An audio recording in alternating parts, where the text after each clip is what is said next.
ਹਾਂਜੀ, ਫੇਸਬੁੱਕ ਤੇ ਜੁੜੇ ਹੋਏ ਸਾਰੇ ਸੱਜਣਾਂ ਨੂੰ ਸਤਿ ਸ੍ਰੀ ਅਕਾਲ ਜੀ। ਤੇ ਅੱਜ ਸਾਡੇ ਨਾਲ ਹੋਸਟ ਕਰ ਰਹੇ ਨੇ ਨੀਟਾ ਮਾਸ਼ੀਕੇ ਜੀ। ਭਾਜੀ ਨੀਟਾ ਮਾਸ਼ੀ, ਸਤਿ ਸ੍ਰੀ ਅਕਾਲ ਭਾਜੀ। ਸਤਿ ਸ੍ਰੀ ਅਕਾਲ ਵੀਰ ਜੀ, ਸਤਿ ਸ੍ਰੀ ਅਕਾਲ, ਬਹੁਤ ਬਹੁਤ ਧੰਨਵਾਦ ਤੁਹਾਡਾ। ਹਾਂਜੀ, ਅੱਛਾ ਠੀਕ ਹੈ ਬਾਈ ਜੀ। ਆਪਣਾ ਸਭ ਤੋਂ ਪਹਿਲਾਂ ਤਾਂ ਮੇਰੇ ਵੱਲੋਂ ਬਹੁਤ ਹੀ ਪਿਆਰ ਤੇ ਸਤਿਕਾਰ ਭਰੀ ਸਤਿ ਸ੍ਰੀ ਅਕਾਲ। ਜਿੰਨੇ ਵੀ ਸੋਸ਼ਲ ਮੀਡੀਆ ਦੇ ਉੱਤੇ ਸਾਡੇ ਨਾਲ ਸੱਜਣ ਜੁੜੇ ਨੇ ਸਾਰਿਆਂ ਨੂੰ ਨਿੱਘੀ ਜੀ ਆਇਆਂ ਤੇ ਤੁਹਾਡਾ ਬਹੁਤ ਬਹੁਤ ਸਵਾਗਤ ਕਰਦੇ ਆ। ਤੇ ਇਹਦੇ ਨਾਲ ਨਾਲ ਅੱਜ ਸਾਡੀ ਟੈਕਨੀਕਲ ਟੀਮ ਦੇ ਵਿੱਚ ਬਾਈ ਜੀ ਅਮਰਜੀਤ ਸਿੰਘ ਹੋਰੀ ਸੈਕਰਾਮੈਂਟੋ ਤੋਂ ਤੇ ਬਾਈ ਜੀ ਬਲਜਿੰਦਰ ਸਿੰਘ ਉਬੀ ਹੋਰੀ ਕੈਨੇਡਾ ਤੋਂ, ਜਿਨ੍ਹਾਂ ਦੇ ਉਪਰਾਲੇ ਸਦਕਾ ਅਸੀਂ ਤੁਹਾਡੇ ਰੂਬਰੂ ਹੋ ਰਹੇ ਹੈਗੇ ਆ। ਸੋ ਇਸੇ ਤਰੀਕੇ ਦੇ ਨਾਲ ਸਾਡੇ ਨਾਲ ਅੱਜ ਦੇ ਇਸ ਪੈਨਲ ਦੇ ਵਿੱਚ ਗੱਲਬਾਤ ਕਰਨ ਵਾਸਤੇ ਸਰਦਾਰ ਹਰਕੇਸ਼ ਸਿੰਘ ਸਿੱਧੂ ਹੋਰੀ, ਜਿਹੜੇ state convener team against corruption ਰਹੇ ਨੇ, ਸੋ ਉਹ ਮੌਜੂਦ ਨੇ। ਇਸੇ ਤਰੀਕੇ ਦੇ ਨਾਲ ਸਾਡੇ ਨਾਲ ਬਾਈ ਅਮਰਜੀਤ ਸਿੰਘ ਹੋਰੀ ਸੈਕਰਾਮੈਂਟੋ ਵਾਲੇ, ਉਹ ਵੀ ਚਾਨਣਾ ਪਾਉਣਗੇ ਕੁਝ ਗੱਲਾਂ ਬਾਤਾਂ ਤੇ ਇਹਦੇ ਨਾਲ ਨਾਲ ਬਾਈ ਜੀ ਰਣਜੀਤ ਸਿੰਘ ਗਿੱਲ, ਜਿਹੜੇ ਬਹੁਤ ਵਧੀਆ ਲਿਖਦੇ ਨੇ ਫ੍ਰਿਜਨੋ ਤੋਂ ਕਵਿਤਾਵਾਂ, ਅਕਸਰ ਤੁਸੀਂ ਉਹਨਾਂ ਦੀਆਂ ਪੜ੍ਹਦੇ ਰਹਿੰਦੇ ਹੈਗੇ ਹੋ। NRI ਪੰਜਾਬ ਫ੍ਰਿਜਨੋ ਟੀਮ ਦੇ ਉਹ ਮੈਂਬਰ ਨੇ। ਸੋ ਇਹਨਾਂ ਤਿੰਨਾਂ ਦਾ ਮੈਂ ਨਿੱਘਾ ਸਵਾਗਤ ਕਰਨਾ ਚਾਹੂੰਗਾ। ਬਾਈ ਜੀ ਤੁਹਾਡਾ ਬਹੁਤ ਬਹੁਤ ਸਵਾਗਤ ਆ ਅੱਜ ਦੀ ਇਸ ਡਿਸਕਸ਼ਨ ਦੇ ਵਿੱਚ। ਸਤਿ ਸ੍ਰੀ ਅਕਾਲ ਜੀ। ਤੇ ਦੋਸਤੋ, ਜਿਵੇਂ ਤੁਹਾਨੂੰ ਸਾਰਿਆਂ ਨੂੰ ਪਤਾ ਹੀ ਹੈ ਕਿ ਪੰਜਾਬ ਦੇ ਵਿੱਚ ਜਿਹੜੀ ਐਜੀਟੇਸ਼ਨ ਹੈਗੀ ਕਾਲੇ ਕਾਨੂੰਨਾਂ ਦੇ ਖਿਲਾਫ, ਉਹ ਪਿਛਲੇ ਤਕਰੀਬਨ 2.5-3 ਮਹੀਨੇ ਤੋਂ ਲਗਾਤਾਰ ਜਾਰੀ ਆ। ਲੇਕਿਨ ਜਿਹੜੀ ਕੇਂਦਰ ਦੀ ਸਰਕਾਰ ਆ ਉਹ ਝੁਕਦੀ ਨਜ਼ਰ ਨਹੀਂ ਆ ਰਹੀ।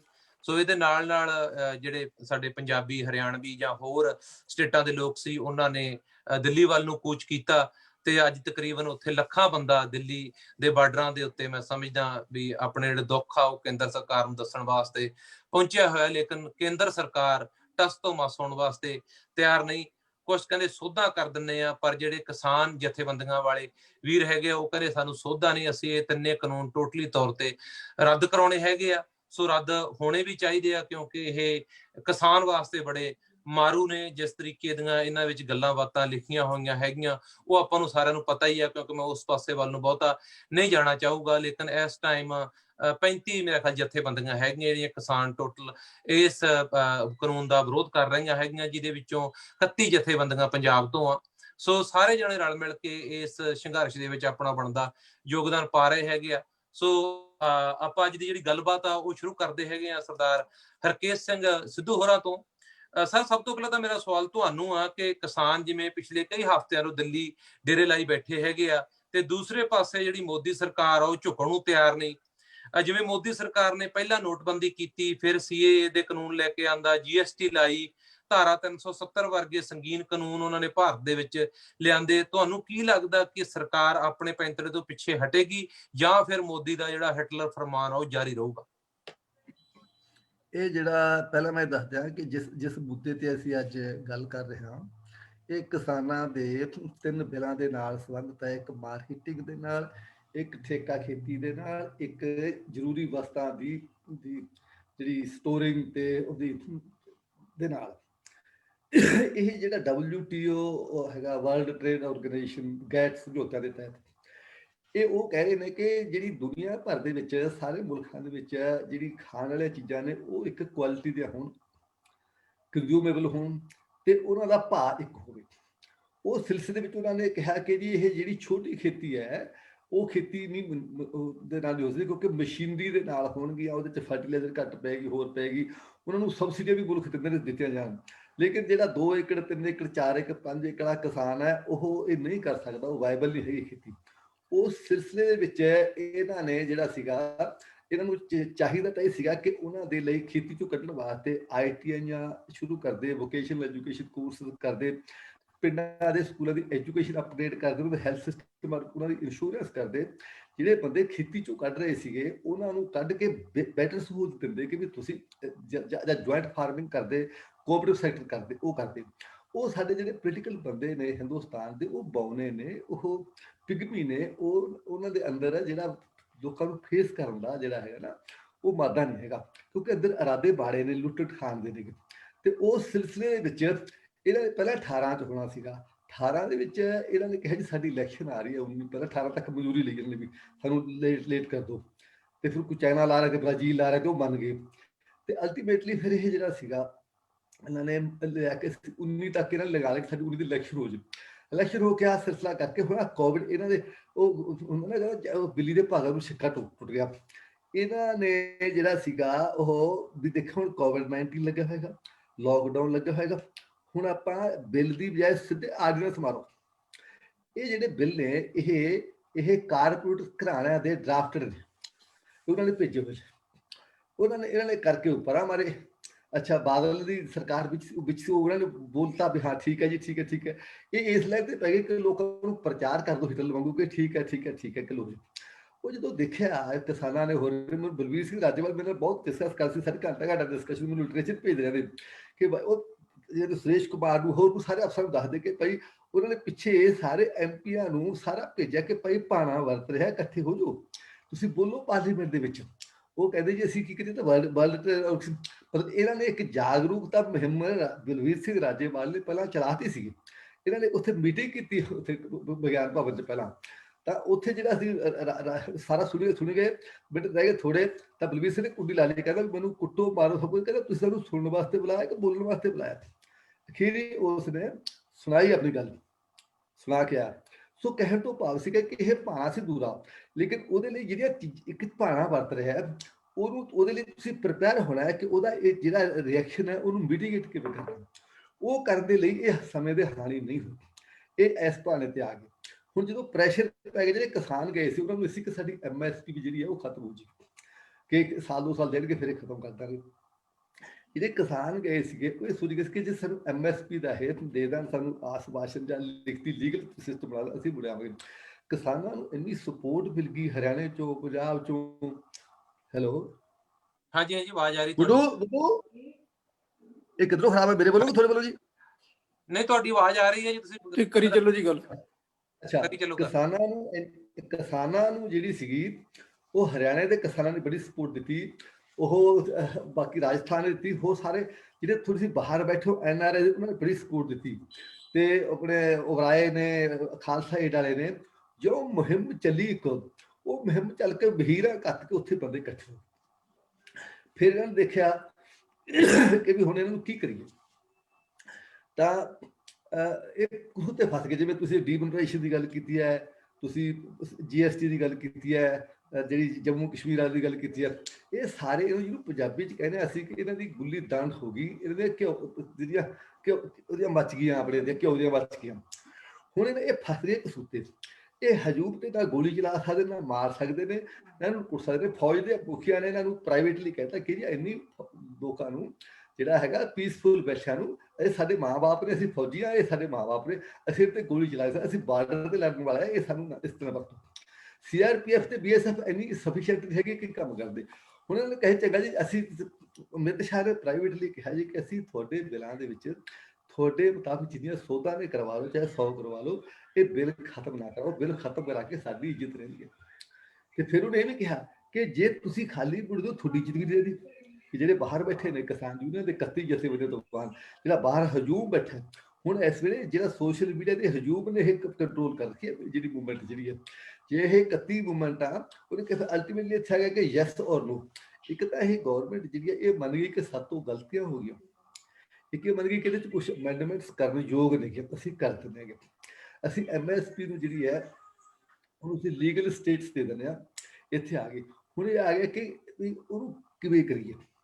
ਹੁਣ ਜਿਹੜਾ ਲੇਟੈਸਟ ਆਪਾਂ ਸਾਰੀਆਂ ਮੀਟਿੰਗਾਂ ਹੋਣ ਤੋਂ ਬਾਅਦ ਹੁਣ ਗੱਲ ਇੱਥੇ ਆ ਕੇ ਖੜ ਗਈ ਕਿ ਇਹਨਾਂ ਨੇ ਆਪਣਾ ਸ਼ੜਯੰਤਰ ਛੱਡ ਕੇ ਸੁਪਰੀਮ ਕੋਰਟ 'ਚੋਂ ਆਪਣਾ ਮੈਨੇਜ ਕਰਕੇ ਰਿਟ ਪਵਾ ਦਿੱਤੀ।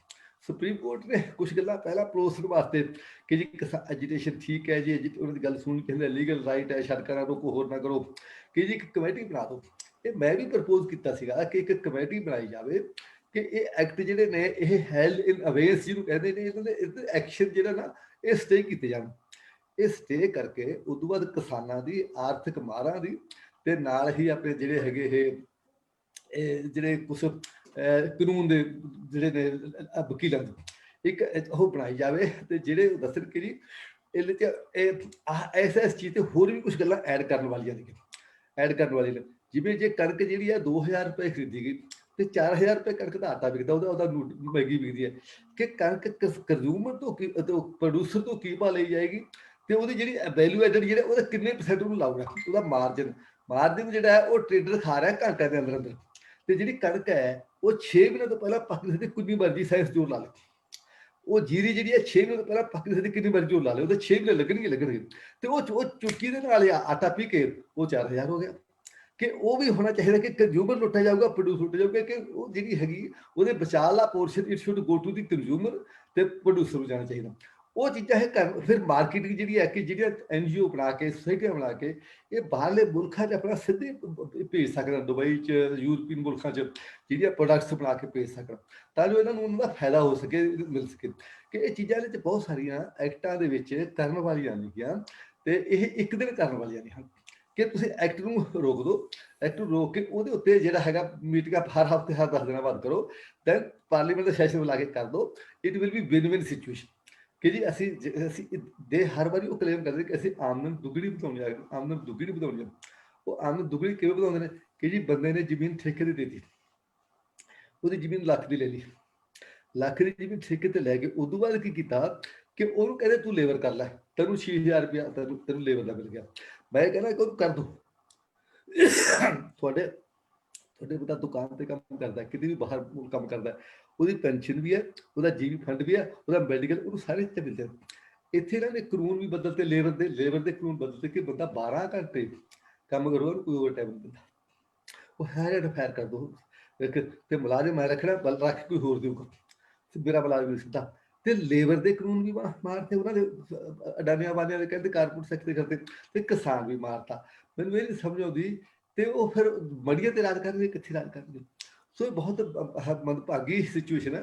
ਹੁਣ ਇਹ ਸੁਪਰੀਮ ਕੋਰਟ ਦੇ ਰਾਹੀਂ ਉਹੀ ਜਿਹੜੀ ਮੈਂ ਸੁਜੈਸਟ ਕੀਤੀ ਕਮੇਟੀ ਬਣਾ ਕੇ ਕਰ ਰਹੇ ਨੇ, ਲੇਕਿਨ ਉਹਦੇ ਤੇ ਕਿਸਾਨਾਂ ਨੂੰ ਵਿਸ਼ਵਾਸ ਨਹੀਂ। ਮੈਂ ਅੱਜ ਤੁਹਾਨੂੰ ਕਹਿ ਰਿਹਾ ਅਜੇ ਫੈਸਲਾ ਹੋਣਾ ਕਿ ਇਹ ਨਹੀਂ ਪਤਾ ਕਿ ਕਿਸਾਨ ਕਹਿਣਗੇ ਓਕੇ ਅਸੀਂ ਸੁਪਰੀਮ ਕੋਰਟ ਨੂੰ ਨਹੀਂ ਮੰਨਦੇ, ਹੁੰਦੇ ਤੋਂ ਜੇਲ੍ਹ 'ਚ। ਸੁਪਰੀਮ ਕੋਰਟ ਨੂੰ ਨਾ ਮੰਨਣਾ ਮੀਨ ਜੇਲ੍ਹ 'ਚ ਉਹਨੂੰ ਕੰਟੈਂਪਟ ਆਫ ਕੋਰਟ ਹੀ ਕਰਨਗੇ। ਉਹ ਕਹਿੰਦਾ ਅਸੀਂ ਮਾਰਨ ਨੂੰ ਤਿਆਰ ਬੈਠੇ, ਤੁਸੀਂ ਜੇਲ੍ਹ ਨੂੰ ਕੀ ਕਰਦੇ ਹੋ। ਸੋ ਸਿਚੁਏਸ਼ਨ ਇੱਕ ਇਹਨੂੰ ਕਹਿੰਦੇ ਕੰਸਟੀਟਿਊਸ਼ਨਲ ਕ੍ਰਾਈਸਿਸ।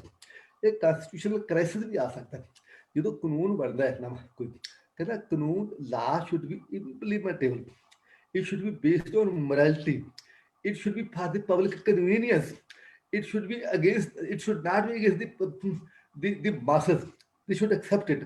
ਉਹ ਚਾਰੀ ਚੀਜ਼ਾਂ ਦੇ ਵਿੱਚ ਨਹੀਂ ਹਨ, ਨਾ ਪਬਲਿਕ ਬਿਹਤਰੀ ਲਈ ਹੈ, ਨਾ ਪਬਲਿਕ ਕਨਵੀਨੀਅੰਸ ਲਈ ਹੈ, ਨਾ ਮੋਰੈਲਿਟੀ ਬੇਸਡ ਹੈ, ਨਾ ਐਥਿਕਸ ਬੇਸਡ ਹੈ। ਤੇ ਇਹ ਕਾਨੂੰਨ ਹੀ ਇਹਨੂੰ ਕਹਿੰਦੇ, ਇਹ ਕਾਨੂੰਨ ਚੋਰੀ ਲਿਆਂਦਾ ਹੋਇਆ ਕਾਨੂੰਨ ਨਹੀਂ ਹੁੰਦਾ ਤੇ ਉਹ ਕੋਈ ਲੋਕਾਂ ਨੂੰ ਫੇਸ ਨਹੀਂ ਕਰਦੇ। ਆ ਇਹਦੇ ਸਮੱਸਿਆ ਇੱਥੇ ਅਸੀਂ ਆ ਕੇ ਖੜਿਆ ਹੁਣ। ਇਹਦੇ ਫਾਇਦੇ ਕੀ ਨੇ, ਚਲੋ ਅਗਲੀ ਗੱਲ ਕਰਾਂਗੇ।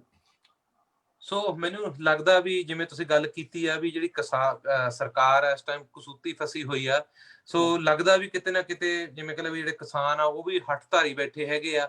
ਸੋ ਐਡੀ ਨਾਲੇ ਹੈ ਨਹੀਂ ਗੇ ਉੱਥੋਂ, ਕਿਉਂਕਿ 6 ਮਹੀਨੇ ਦਾ ਰਾਸ਼ਨ ਲੈ ਕੇ ਗਏ ਹੋਏ ਹੈਗੇ। ਤੋਂ ਬਾਕੀ ਬਹੁਤ ਸਪੋਰਟ ਮਿਲ ਰਹੀ ਹੈਗੀ ਆ ਆਮ ਤੋਂ ਵੀ। ਸੋ ਕਿਤੇ ਨਾ ਕਿਤੇ ਸਰਕਾਰ ਨੂੰ ਜ਼ਰੂਰ ਝੁਕਣਾ ਪਊਗਾ। ਸੋ ਅਗਲਾ ਜਿਹੜਾ ਸਵਾਲ ਕਰਨ ਤੋਂ ਪਹਿਲਾਂ ਮੈਂ ਬੇਨਤੀ ਕਰੂੰਗਾ ਸਾਡੇ ਫੇਸਬੁੱਕ ਦੇ ਨਾਲ ਜਿੰਨੇ ਵੀ ਸੱਜਣ ਜੁੜੇ ਹੋਏ ਆ ਵੀ ਵੱਧ ਤੋਂ ਵੱਧ ਇਸ ਵੀਡੀਓ ਨੂੰ ਸ਼ੇਅਰ ਕਰ ਦਿਓ ਤਾਂ ਕਿ ਹੋਰ ਦੂਰ ਤੱਕ ਸਾਡੀ ਜਿਹੜੀ ਆਵਾਜ਼ ਆ ਉਹ ਪਹੁੰਚਦੀ ਹੋ ਸਕੇ। ਤੇ ਇਹਦੇ ਨਾਲ ਹੀ 19 ਤਰੀਕ ਦੇ ਵਿੱਚ ਜਿਹੜੀ ਟਰੱਕ ਤੇ ਕਾਰ ਰੈਲੀ ਹੈਗੀ ਆ ਉਹ ਕਿਸਾਨ ਅੰਦੋਲਨ ਦੇ ਹੱਕ ਦੇ ਵਿੱਚ ਹੋ ਰਹੀ ਆ, ਉੱਥੇ ਹੀ ਵੱਧ ਤੋਂ ਵੱਧ ਤੁਸੀਂ ਪਹੁੰਚਣਾ ਹੋਗਾ। ਸੋ ਅਗਲਾ ਸਵਾਲ ਮੇਰਾ ਬਾਈ ਜੀ ਰਣਜੀਤ ਗਿੱਲ ਤੁਹਾਨੂੰ ਆ ਵੀ ਤੁਹਾਨੂੰ ਕੀ ਲੱਗਦਾ ਵੀ ਜਿਹੜੇ ਕਿਸਾਨ ਵਿਰੋਧੀ ਕਾਨੂੰਨ ਹੈਗੇ ਆ ਵੀ ਕਿਸਾਨਾਂ ਤੋਂ ਬਿਨਾਂ ਹੋਰ ਕਿਹੜੇ ਵਰਗ ਨੂੰ ਇਹ ਪ੍ਰਭਾਵਿਤ ਕਰਨਗੇ? ਹਾਂਜੀ, ਬਹੁਤ ਵਧੀਆ ਸਵਾਲ ਆ। ਵੈਸੇ ਤਾਂ ਜਿਹੜੇ ਕਾਨੂੰਨ ਜਿਹੜੇ ਤਿੰਨੇ ਹੀ ਹੈਗੇ ਆ, ਜਿਵੇਂ ਸਿੱਧੂ ਸਾਹਿਬ ਨੇ ਵੀ ਦੱਸਿਆ ਵਾ, ਇਹਨਾਂ ਨੇ ਬਹੁਤ ਹੀ ਡਿਟੇਲ ਚ ਦੱਸਿਆ, ਉਨੀ ਡਿਟੇਲ ਤਾਂ ਕਦੇ ਸੁਣੀ ਵੀ ਹੈ ਨਹੀਂ ਸੀਗੀ। ਤੇ ਇਹ ਜਿਹੜੇ ਕਾਨੂੰਨ ਆ ਇਹ ਇਕੱਲੇ ਕਿਸਾਨ ਨੂੰ ਹੀ ਪ੍ਰਭਾਵਿਤ ਨਹੀਂ ਕਰਦੇਗੇ, ਇਹ ਜਿਹੜਾ ਉਪਭੋਗਤਾ ਹੈਗਾ ਸਾਰਾ, ਜੋ ਦੇਸ਼ ਦੀ ਸਾਰੀ ਜਨਤਾ, ਲੋਕ ਵਿਰੋਧੀ ਕਾਨੂੰਨ ਕਹਿ ਸਕਦੇ ਆ ਇਹਨਾਂ ਨੂੰ, ਕਿਉਂਕਿ ਇਹਦੇ ਨਾਲ ਜਦੋਂ ਜ਼ਖੀਰਾਬਾਜ਼ੀ ਹੋਣ ਲੱਗੀ, ਰਾਈਟ, ਇਹ ਜ਼ਖੀਰਾਬਾਜ਼ੀ ਰੋਕੀ ਵੀ ਇਸੇ ਕਰਕੇ ਸੀਗੀ ਵੀ ਇਹ ਜਿਹੜੀ ਬਲੈਕ ਮਾਰਕੀਟ ਇੱਥੋਂ ਸ਼ੁਰੂ ਹੁੰਦੀ ਸੀਗੀ, ਠੀਕ ਆ ਨਾ। ਜਦੋਂ ਕੰਟਰੈਕਟ ਬੇਸਿਸ ਤੇ ਉਹ ਵੀ ਨਾਲ ਜੁੜਦੀ ਹੈਗੀ ਆ, ਜਦੋਂ ਕਿਸਾਨ ਕਹੂਗਾ ਮੈਂ ਜੀ ਆਲੂ ਇਹਨੇ ਲਾ ਲਿਆ ਤੇ ਮੈਂ ਵੇਚਣੇ ਆਏ, ਤੇ ਜਿਹਦੇ ਗੋਦਾਮਾਂ ਦੇ ਵਿੱਚ ਪੂਰੇ ਭਰੇ ਹੋਏ ਆ ਉਹ ਕੋ ਮੇਰੇ ਕੋਲ ਤਾਂ, ਮੈਨੂੰ ਤਾਂ ਲੋੜ ਨਹੀਂ ਇਹਦੀ, ਜਿਹੜਾ ਵਪਾਰੀ ਆ ਅਬਾਨੀਆਂ ਅਡਾਨੀਆਂ ਕੋ ਮੈਨੂੰ ਤਾਂ ਇਹਦੀ ਲੋੜ ਨਹੀਂ ਕਿ ਮੇਰੇ ਕੋਲ ਤਾਂ ਪਹਿਲਾਂ ਬਹੁਤ ਪਿਆ, ਜੇ 3 ਰੁਪਈਏ ਨੂੰ ਦੇਣੇ ਤਾਂ ਮੈਂ ਲੈ ਲੈਣਾ। ਉਹਦੇ ਨਾਲ ਜਿਹੜੀਆਂ ਇਹ ਚੀਜ਼ਾਂ, ਅੱਛਾ ਜਦੋਂ ਉਹ ਲਊਗਾ ਉਹ ਤੋਂ ਬਾਅਦ ਫਿਰ ਉਹਨੂੰ ਉਦੋਂ ਕੱਢੂਗਾ, ਜਿਵੇਂ ਹੁਣ ਵੀ ਇਹਨਾਂ ਦਾ ਇਹੀ ਚੱਲਦਾ ਹੈਗਾ। ਤੇ ਜਦੋਂ ਉਹਦੀ ਪ੍ਰਾਈਸ ਉਹਨੂੰ ਪਹਿਲਾਂ ਉਹਦੀ ਸਪਲਾਈ ਘੱਟ ਕਰ ਦੂਗਾ, ਜਦੋਂ ਉਹਦੀ ਡਿਮਾਂਡ ਵਧੂਗੀ ਉਹਦੀ ਪ੍ਰਾਈਸ ਵਧੂਗੀ। ਇਕਨੋਮਿਕਸ ਦਾ ਲਾ ਇਹ, ਠੀਕ ਹੈ ਨਾ। ਤੇ ਉਹ ਤੋਂ ਬਾਅਦ ਫਿਰ ਉਹਦੇ ਨਾਲ ਜਿਹੜੀ ਆਮ ਜਨਤਾ ਵਾ ਉਹ ਮਹਿੰਗਾਈ ਦੀ ਮਾਰ ਥੱਲੇ ਇੰਨੀ ਜ਼ਿਆਦਾ ਆ ਜਾਊਗੀ, ਉਦੋਂ ਇਹਨਾਂ ਕਾਨੂੰਨਾਂ ਦਾ ਆਮ ਲੋਕਾਂ ਨੂੰ ਉਦੋਂ ਪਤਾ ਲੱਗੂਗਾ ਵੀ ਇਹ ਇਕੱਲੇ ਕਿਸਾਨ ਦਾ ਅੰਦੋਲਨ ਨਹੀਂ ਸੀਗਾ, ਕਿਸਾਨ ਲਈ ਮਾਰੂ ਨਹੀਂ ਸੀ, ਇਹ ਸਭ ਲਈ ਮਾਰੂ ਕਾਨੂੰਨ ਸੀਗਾ। ਬਿਲਕੁਲ। ਅਗਲਾ ਸਵਾਲ ਮੈਂ ਬਾਈ ਅਮਰਜੀਤ ਨੂੰ ਕਰਨਾ ਚਾਹੂੰਗਾ। ਬਾਈ ਅਮਰਜੀਤ, ਜਿਵੇਂ ਤੁਹਾਨੂੰ ਪਤਾ ਹੀ ਹੈ ਵੀ ਜਿਹੜੇ ਕਾਲੇ ਕਾਨੂੰਨ ਹੈਗੇ ਆ ਇਹ ਬੇਸਿਕਲੀ ਤਾਂ ਹਰੇਕ ਵਰਗ ਨੂੰ ਪ੍ਰਭਾਵਿਤ ਕਰ ਰਹੇ ਆ, ਫਿਰ ਵੀ ਤੁਹਾਨੂੰ ਕੀ ਲੱਗਦਾ ਵੀ ਜਿਹੜਾ ਕੰਜ਼ਿਊਮਰ ਆ, ਆਮ ਇਨਸਾਨ ਆ, ਉਹਦੇ ਤੇ ਇਹਦਾ ਕੀ ਅਸਰ ਪਊਗਾ? ਦੇਖੋ ਭਾਜੀ, ਇਹ ਤੁਹਾਡਾ ਕੁਐਸਚਨ ਬਹੁਤ ਵਧੀਆ। ਜਿਹੜਾ ਕੰਜ਼ਿਊਮਰ ਆ ਇਹ ਇਕੱਲਾ ਕਿਸਾਨ ਹੀ ਨਹੀਂ ਆ ਇਹਦੇ ਵਿੱਚ, ਜਾਂ ਕੋਈ ਇਦਾਂ ਨਹੀਂ ਹੈਗਾ ਵੀ ਜਿਹੜੇ ਕਿਸਾਨ ਦੇ ਪਰਿਵਾਰ ਦੇ ਬੰਦੇ ਉਹੀ ਕੰਜ਼ਿਊਮਰ ਆ। ਕੰਜ਼ਿਊਮਰ ਉਹ ਬੰਦਾ ਹਰ ਕੋਈ ਆ ਜਿਹੜਾ ਤਿੰਨ ਵੇਲੇ ਰੋਟੀ ਖਾਂਦਾ, ਔਰ 3 ਵਜੇ ਰੋਟੀ ਹਰ ਕੋਈ ਬੰਦਾ ਖਾਂਦਾ ਪੂਰੇ ਵਰਲਡ ਦੇ ਵਿੱਚ। ਸੋ ਇਹ ਜਿਹੜੇ ਕਾਨੂੰਨ ਬਣਾਏ ਗਏ ਆ, ਦੇਖੋ ਇਹਦੇ ਨਾਲ ਮਹਿੰਗਾਈ ਵਧਣ ਦੇ ਚਾਂਸਸ ਬਹੁਤ ਜ਼ਿਆਦਾ ਆ। ਜਿਹੜਾ ਬਿਜ਼ਨਸਮੈਨ ਬੰਦਾ ਹੁੰਦਾ ਨਾ, ਉਹ ਕਦੀ ਵੀ ਬੰਦਾ ਜਿਹੜਾ ਆ ਉਹ ਆਮ ਪਬਲਿਕ ਬਾਰੇ ਘੱਟ ਸੋਚਦਾ, ਆਪਣੀ ਜੇਬ ਬਾਰੇ ਜ਼ਿਆਦਾ ਸੋਚਦਾ। ਜਿਸ ਤਰੀਕੇ ਦੇ ਨਾਲ ਇਹਦੇ ਪਿੱਛੇ ਮੈਂ ਥੋੜਾ ਜਿਹਾ ਬੈਕ ਜਾਊਂਗਾ, ਜਿੱਦਾਂ ਰਣਜੀਤ ਭਾਜੀ ਹੁਣੀ ਗੱਲ ਕੀਤੀ ਆ। ਜੇ ਅਸੀਂ ਅੰਬਾਨੀ ਅਡਾਨੀ ਦੀ ਗੱਲ ਕਰੀਏ, ਅੰਬਾਨੀ ਨੇ ਇੱਕ ਜੀਓ ਟਨਾਟਨ ਕੱਢਿਆ ਸੀ, ਪਹਿਲਾਂ ਉਹ ਫ੍ਰੀ ਕੱਢਿਆ ਸੀ ਲੋਕਾਂ ਨੂੰ ਲਿਆਉਣ ਲਈ, ਉਸ ਤੋਂ ਬਾਅਦ ਹੁਣ ਵਧਾਉਂਦਾ ਉਹਦੇ ਰੇਟ ਕਾਫੀ ਹਾਈ ਕਰ ਦਿੱਤੇ। ਇਸੇ ਤਰੀਕੇ ਦੇ ਨਾਲ ਇਹ ਜੇ ਇਹੋ ਬਿੱਲ ਆ ਜਾਂਦੇ ਆ, ਜਿਸ ਤਰ੍ਹਾਂ ਕਹਿੰਦੇ ਵੀ ਕੋਈ ਮਿਨੀਮਮ ਇਹਦੀ ਕਾਸਟ ਨਹੀਂ ਹੋਗੀ, ਕਿਸਾਨਾਂ ਨੂੰ ਕਿਤੇ ਵੀ ਜਾਨੀ ਕੋਈ ਵੀ ਕਿੰਨੀ ਵੀ ਕੀਮਤ ਤੇ ਜਾ ਕੇ ਖਰੀਦ ਸਕਦਾ। ਜੇ ਮੈਂ ਮੰਨ ਲਓ ਸਰਮਾਏਦਾਰ ਆ, ਮੇਰੇ ਕੋਲ ਬਹੁਤ ਵੱਡੇ ਗੋਦਾਮ ਹੈਗੇ ਆ, ਮੈਂ ਬਾਏ ਕਰੂੰਗਾ 1 ਰੁਪਈਏ ਦੇ ਵਿੱਚ ਤੇ ਮੈਂ ਉਹਨੂੰ ਸਟੋਰ ਕਰ ਲਵਾਂਗਾ। ਸਟੋਰ ਕਰਨ ਤੋਂ ਬਾਅਦ ਜਦੋਂ ਮੈਨੂੰ ਦੇਖਿਆ ਵੀ ਪਬਲਿਕ ਦੇ ਵਿੱਚ ਡਿਮਾਂਡ ਵੱਧ ਗਿਆ ਤਾਂ ਉਹਨੂੰ ਮੈਂ 100 ਰੁਪਏ ਦੇ ਵੇਚੂੰਗਾ, ਜਾਨੀ ਕਿ ਮੈਂ 100 200 ਗੁਣਾ ਉਹਦਾ ਮਾਰਜਨ ਕੱਢੂੰਗਾ, ਜਿਹੜੇ ਕਿ ਕੱਢਦੇ ਵੀ ਪਏ ਆ। ਤੇ ਇੱਕ ਵਾਰੀ ਮੈਂ ਨੀੜੇ ਬਾਜੀ ਉੱਥੇ ਪੋਸਟ ਦੇਖੀ ਸੀ, ਕਿਸੇ ਨੇ ਉਹਨੇ ਲਿਖਿਆ ਸੀ, ਕਹਿੰਦੇ ਅਬਾਨੀ ਲੜ ਰਿਹਾ ਕਿ ਉਹ ਆਟਾ ਤੁਹਾਨੂੰ 150 ਰੁਪਏ 'ਚ ਵੇਚੇ, ਅੱਜ ਕਿਸਾਨ ਲੜ ਰਿਹਾ ਕਿ ਉਹੀ ਆਟਾ ਤੈਨੂੰ 25 ਰੁਪਏ 'ਚ ਮਿਲੇ। ਇਹਦਾ ਮਤਲਬ ਇਹ ਆ ਕਿ ਜੇ ਮੰਨ ਲਓ 125 ਰੁਪਏ ਦਾ ਆਟਾ 150 ਰੁਪਏ 'ਚ ਮਿਲਦਾ, ਤੇ ਮੇਰੀ ਜੇਬ ਨੂੰ ਵੀ, ਜੇ ਚਾਹੇ ਮੈਂ ਕਿਸਾਨ ਦਾ ਬੇਟਾ ਨਹੀਂ ਵੀ ਆ, ਚਾਹੇ ਮੈਂ ਕੋਈ ਬਾਹਰੋਂ ਆ, ਚਾਹੇ ਮੇਰਾ ਕੋਈ ਹੋਰ ਕੋਈ ਕੰਮ ਕਰਦਾ, ਪਰ ਮੈਨੂੰ ਵੀ ਤਾਂ ਆਪਣੀ ਜੇਬ ਦੇ ਵਿੱਚੋਂ ਕਾਸਟ ਜ਼ਿਆਦਾ ਦੇਣੀ ਪੈ ਰਹੀ ਨਹੀਂ। ਇਸ ਦਾ ਮਤਲਬ ਇਹ ਆ ਵੀ ਇਹ ਇੰਪੈਕਟ ਜਿਹੜਾ ਆ ਹਰ ਇੱਕ ਬੰਦੇ ਤੇ ਪੈਣਾ, ਚਾਹੇ ਕੋਈ ਉਹ ਬੀਜੇਪੀ ਦਾ ਬੰਦਾ ਆ, ਚਾਹੇ ਕੋਈ ਉਹ ਕਾਂਗਰਸ ਦਾ ਬੰਦਾ ਆ, ਚਾਹੇ ਕੋਈ ਅਕਾਲੀ ਦਲ ਦਾ ਬੰਦਾ, ਕਿਸੇ ਵੀ ਵਰਗ ਦੇ ਨਾਲ ਜੁੜਿਆ ਹੋਇਆ ਬੰਦਾ ਆ, ਕਾਸਟ ਤੁਹਾਨੂੰ ਉਹ ਪੇ ਕਰਨੀ ਪੈਣੀ ਆ।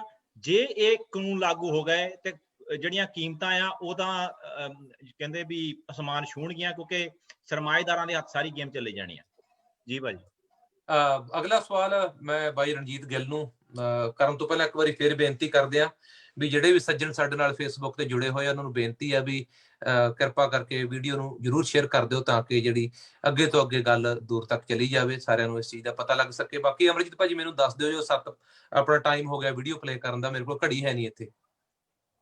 ਤੋ ਅਗਲਾ ਕੁਐਸਚਨ ਹੈ ਬਾਈ ਰਣਜੀਤ ਗਿੱਲ ਤੁਹਾਡੇ ਵਾਸਤੇ ਆ ਵੀ ਜਿਵੇਂ ਵੀ ਇਹਨਾਂ ਨੇ ਜਿਹੜੇ 3 ਕਾਲੇ ਕਾਨੂੰਨ ਲੈ ਕੇ ਆਂਦੇ, ਜਿਹਦੇ ਵਿੱਚ ਕੰਟਰੈਕਟ ਫਾਰਮਿੰਗ ਆ, ਜਾਂ ਮੰਡੀ ਕਰਨਾ, ਜਾਂ ਜਿਹੜੀ ਮਾਸ ਸਟੋਰੇਜ ਵਗੈਰਾ ਦੀ ਗੱਲਬਾਤ ਆਪਾਂ ਕਰਦੇ ਆ, ਤੁਹਾਨੂੰ ਕੀ ਲੱਗਦਾ ਇਹਨਾਂ ਸਾਰਿਆਂ ਦੇ ਵਿੱਚੋਂ ਸਭ ਤੋਂ ਖਤਰਨਾਕ ਕਿਹੜਾ?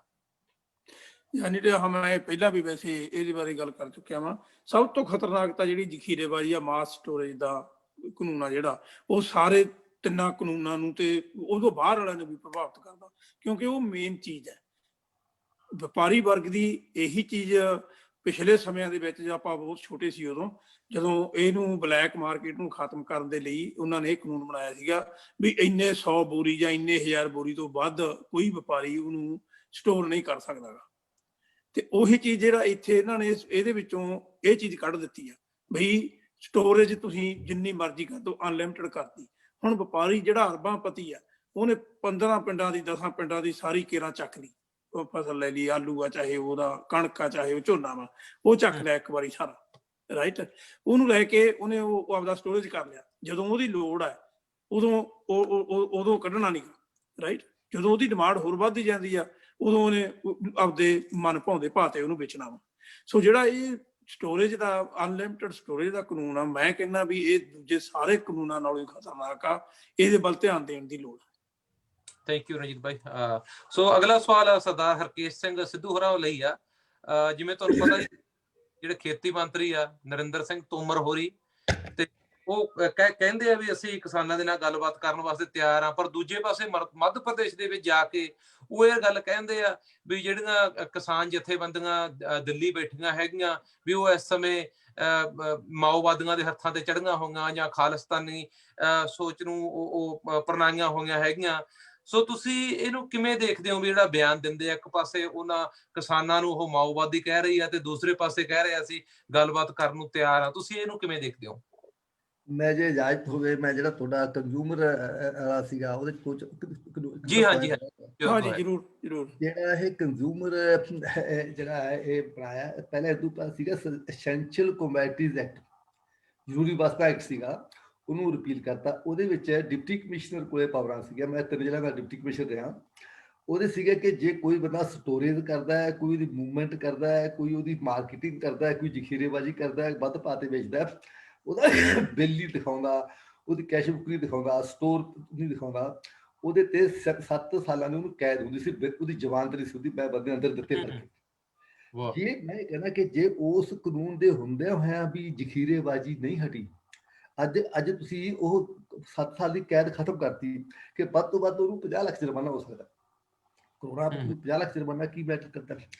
ਇਹ ਇੱਕ ਜਿਹੜੇ ਨਾ ਕਾਰਪੋਰੇਟ ਘਰਾਣੇ, ਉਹ ਪਾਰਲੀਮੈਂਟ ਤੇ ਅਸੈਂਬਲੀਆਂ 'ਚ ਜਾ ਵੜੇ, ਉਹ ਇਲੈਕਸ਼ਨ ਲੜਦੇ, ਉਹਨਾਂ ਨੇ ਆਪਣੇ ਬੰਦੇ ਖਰੀਦ ਲਏ, ਉਹ ਆਪਣਾ ਡਰਾਫਟ ਲਿਆਉਂਦੇ ਨੇ, ਉਹ ਪਾਸ ਕਰਾ ਕੇ ਪਰਾਂ ਜਾਂਦੇ, ਚੁੱਪ ਕਰਦੇ। ਇਸ ਵੇਲੇ ਪੂੰਜੀਪਤੀ ਜਿਹੜੇ ਰਾਜ ਕਰਨ ਲੱਗ ਗਏ। ਉਹਦਾ ਕਾਰਨ ਕੀ ਹੈ? ਇੱਕ ਐਕਸਾਈਜ਼ ਐਕਟ ਹੈ। ਐਕਸਾਈਜ਼ ਐਕਟ ਦੇ ਵਿੱਚ ਜੇ ਇੱਕ ਕਿਸਾਨ ਜਾਂ ਕੋਈ ਦਲਿਤ ਕੋਈ ਇੱਕ ਲਾਹਣ ਦਾ ਉਹ ਘੜਾ ਫੜਿਆ ਜਾਂਦਾ, ਉਹਨੂੰ 3 ਸਾਲ ਦੀ ਕਹਿੰਦੇ ਕਿ ਜੀ ਭੱਠੀ ਲਾ ਕੇ ਕਸ਼ੀਦਗੀ ਕਰ ਰਿਹਾ ਸੀ, ਫੈਕਟਰੀ ਲਾ ਰਿਹਾ ਸੀ। ਜੇ ਕੋਈ ਜਿਹੜਾ ਹੈਗਾ ਆਪਣਾ ਫੈਕਟਰੀ ਵਾਲਾ ਇੱਕ ਟਰੱਕ ਸ਼ਰਾਬ ਦਾ, ਨਜਾਇਜ਼ ਸ਼ਰਾਬ ਦਾ ਟਰੱਕ ਉਹਦਾ ਫੜਿਆ ਜਾਂਦਾ, ਉਹਨੂੰ ਐਕਸਾਈਜ਼ ਇੰਸਪੈਕਟਰ 10,000 ਜੁਰਮਾਨਾ ਲਾ ਕੇ ਛੱਡ ਸਕਦਾ। ਇਹ ਜਦੋਂ ਕਾਨੂੰਨ ਬਣ ਰਿਹਾ ਸੀ, ਮੈਂ ਕਿਹਾ ਆ ਕੀ ਹੋ ਰਿਹਾ? ਉਹ ਕਹਿੰਦੀ ਜਾ ਕੇ ਉਹਨਾਂ ਨੂੰ ਪੁੱਛੋ ਜੀ, ਮੁੱਖ ਮੰਤਰੀ ਨੂੰ ਪੁੱਛੋ। ਇਹ ਉਹਨਾਂ ਨੇ ਯੂਨੀਅਨ ਐਸੋਸੀਏਸ਼ਨ ਨੇ, ਜਿਹੜੇ ਇੰਡਸਟਰੀਸਟ ਨੇ ਕਿਹਾ, ਫੈਕਟਰੀ ਵਾਲੇ ਸ਼ਰਾਬ ਦੇ ਨੇ ਕਿ ਜੀ ਸਾਨੂੰ ਆਪ ਮਾਰੋ ਤਾਂ ਬਚ ਜਾਗੇ। ਫਿਰ ਜਿਹੜਾ ਕਿਸਾਨਾਂ ਤੋਂ ਲੈ ਕੇ 5 ਸਾਲ ਦੀ ਕੈਦ ਤੇ ਕਰੋੜ ਰੁਪਇਆ ਜੁਰਮਾਨਾ ਜੇ ਉਹ ਜੀਰੀ ਸਾੜੂਗਾ, ਝੋਨੇ ਦੇ ਉਹ ਸਾੜੂਗਾ। ਕਿ ਜਿਹੜੇ ਬੰਦੇ ਇੰਡਸਟਰੀਆਂ 'ਚ ਪਾ ਰਹੇ ਨੇਗੇ, ਧੂਆਂ ਛੱਡ ਰਹੇ ਨੇ, ਲਗਾਤਾਰ ਕਰ ਰਹੇ ਨੇ, ਪਾਣੀ ਮਾੜਾ ਕਰ ਰਹੇ, ਧਰਤੀ ਮਾੜੀ ਕਰ ਰਹੇ, ਉਹਨਾਂ ਨੂੰ ਕੋਈ ਨਹੀਂ।